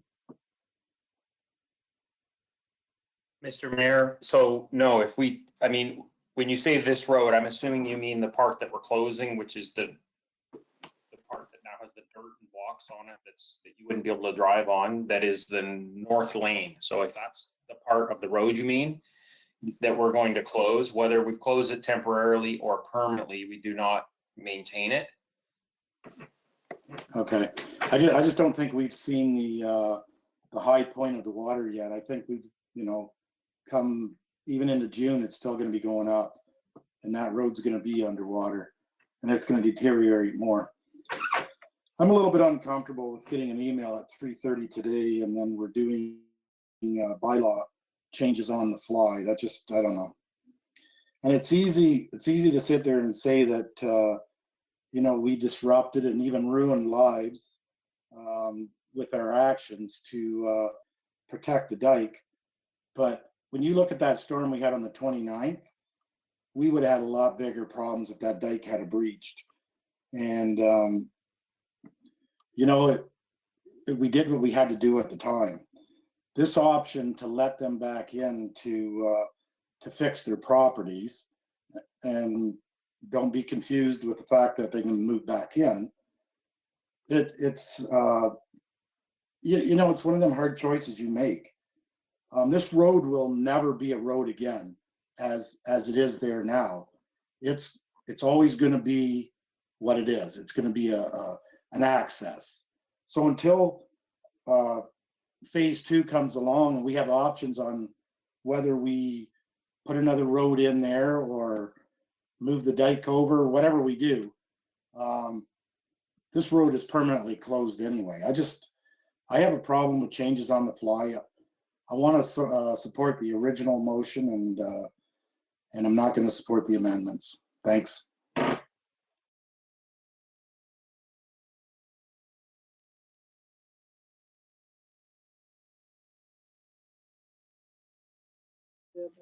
So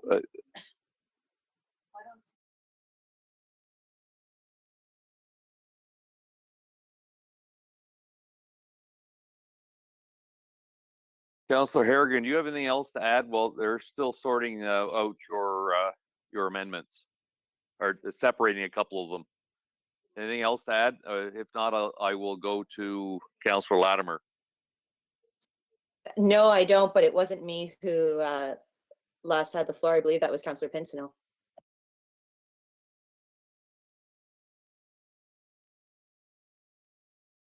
I'm done, Your Worship.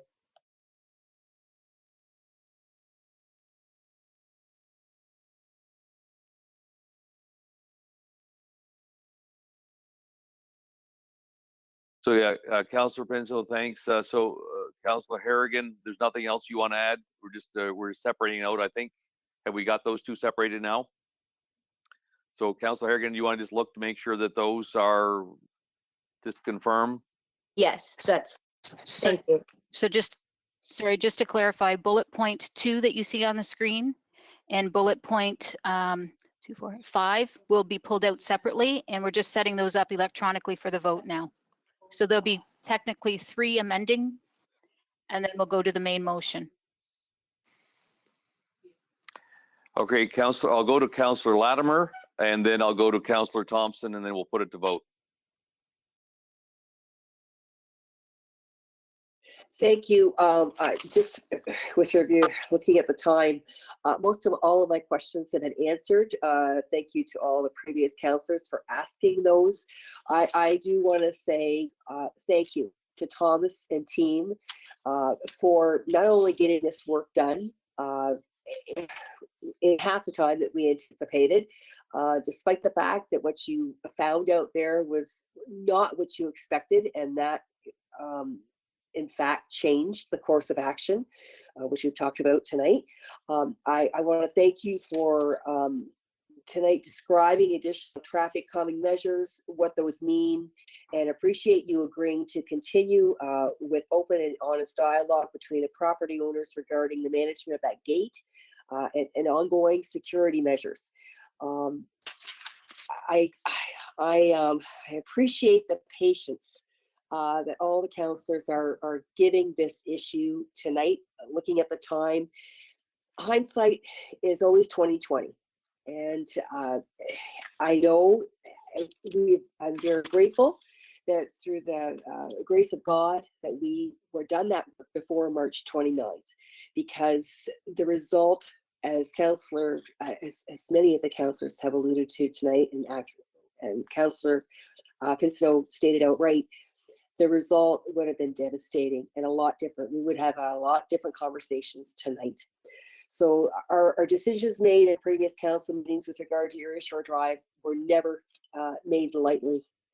And I think, I think most of our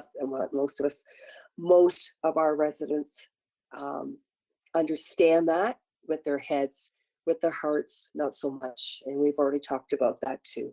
So I want to get on to this motion, this change motion, and I think that's it. But thank you everyone for your work and efforts and continued efforts to meet the safety and these residents wish to continue access to their properties and to work towards some long term goals in seeing that their wishes to maintain the properties, live at the properties, and will their properties to, you know, their legacies to their children. I think that's important, that they know we do have that in our goals as well, and that we do want to work with them. So that's it for me tonight. Councillor Thompson, final words, and we'll start the voting on it. Absolutely, and I'll keep them brief. Nothing on this file has been easy. We closed the road on very little notice. That was what we had to do, and that was the right decision. And as Mr. Kelly pointed out, if we hadn't done it, March 29th, I believe, would have been devastating. I don't think anybody denies that. Even the homeowners down there understand that. These amendments came from the community. I don't believe they changed the intent of the bylaw too terribly much. What they change is the word permanent again to temporary.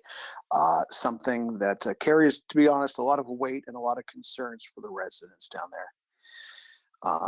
This is the will of the community. It's why I brought it forward. It is what they want to see.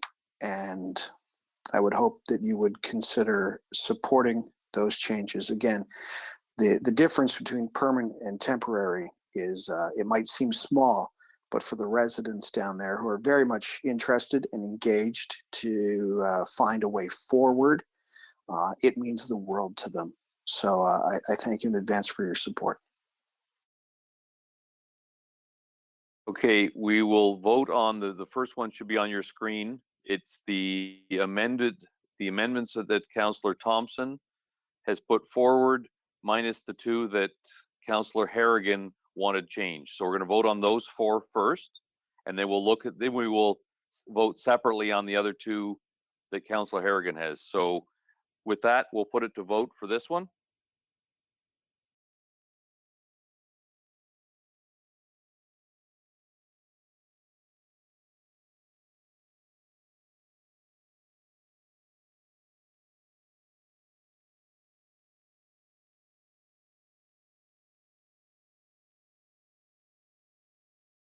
Don't forget to hit submit.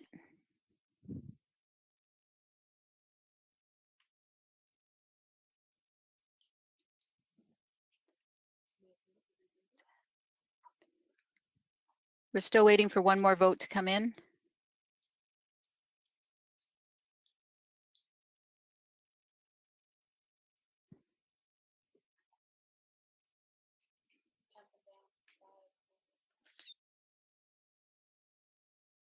All right.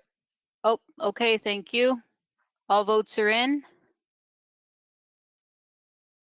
Motion passes 10-8. Now we'll go to the next one. The first one of Councillor Harrigan's that she would like to pull out regarding section 1. It's on the screen to add the ending to that section. And go ahead and vote.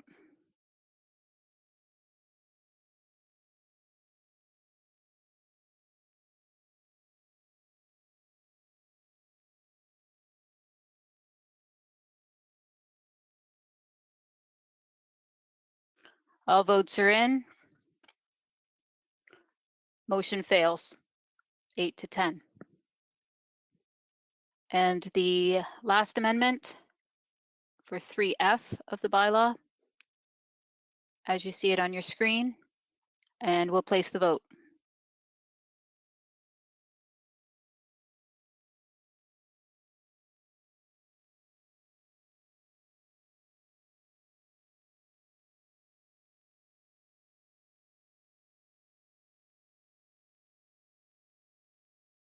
All votes are in. Motion fails, 8-10. And now we'll go to the original motion as amended with the first 4 amendments that were voted on and approved.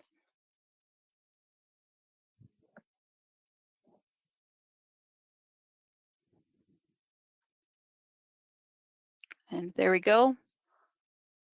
So as amended, please vote.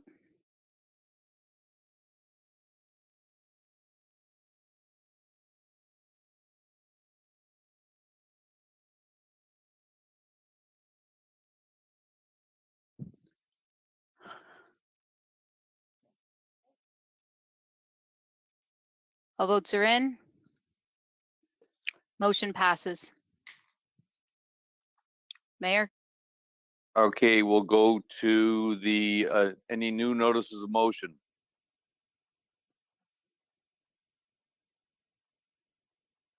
Madam Clerk? Yes, we Were you have gonna- Councillor McGrail. I can read it. She did submit it to me. Dresden Kinsman Community Splash Pad. I, Councillor Jamie McGrail, hereby provide notice that I will bring forward the following motion at the April 27th council meeting for discussion and voting. Given that the Dresden Kinsman Community Splash Pad Committee plans to have a splash pad at the Kinsman Park up and running this year, they will be granted paid water and hydro operating cost by Chatham-Kent, similar to what was provided to the Blenheim Rotary Club and the Merlin Kinsman Club. That's it that we've received, Mayor. Any other new notices of motion? Hearing none, I'll go to closed session reports. Councillor C. McGregor. Thank you, and through the mayor, I move the closed session report from Monday, April 16th. Council directed administration on litigation or potential litigation involving the municipality and advice that is subject to solicitor-client privilege, including communications necessary for that purpose with regard to Erie Shore Drive, section 2392E and F of the Municipal Act. Council also received information on advice that is subject to solicitor-client privilege, including communications necessary for that purpose with regard to Bell Canada, section 2392F of the Municipal Act 2001. Thank you. Can I get a seconder for that? Councillor Finn. You second it? Happy to second. Okay, we'll put it to vote.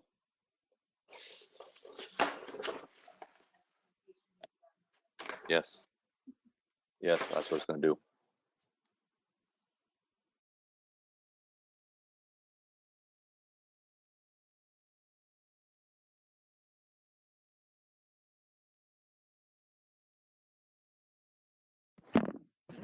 All votes are in.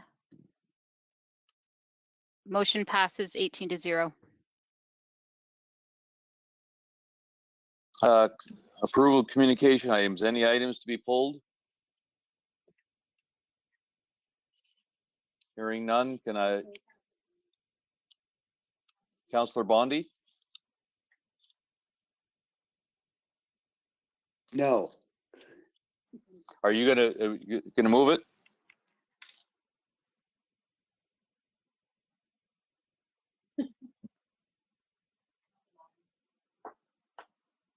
Councillor Bondi, are you gonna move? Will you move the communication items? Yes, I move it. Councillor Latimer? Sure, I'll second that. Okay. Need to vote. Any opposed? Seeing none, approved. Non-agenda business. Councillor Latimer?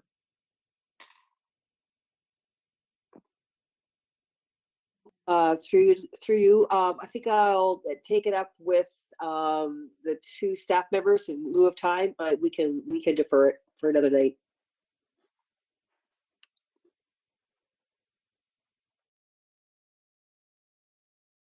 Councillor Crew?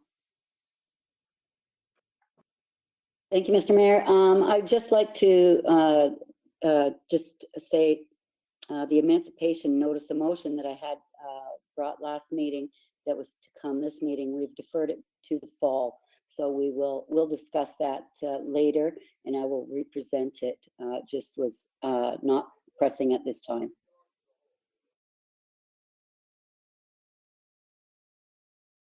Okay, seeing no others, reading of the first, second bylaw, Councillor Solomon.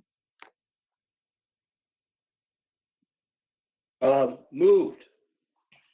Councillor Pinsino, second. Second. All in favor, or sorry, any opposed? Hearing none. Third and final reading, Councillor B. McGregor. So Will you move moved. that. Moved. Councillor Bondi, do you second that? Yes, Mayor Kenneth. Okay, any opposed? Hearing none. Resolution council in closed session adjournment. Councillor C. McGregor. Thank you. And through the mayor, I would move that Chatham-Kent Council adjourn to its next meeting to be held on Monday, April 27th, 2020, and that Chatham-Kent Council authorize itself to meet in closed session on that day to discuss any matters permitted by the municipal act. Can I get a seconder? Councillor Foss. I'll second that. Any opposed? Carried. Thanks, everyone. Have a great night. What's left of it. Good night. Thank Good night. you. Thank you. Good night, everybody.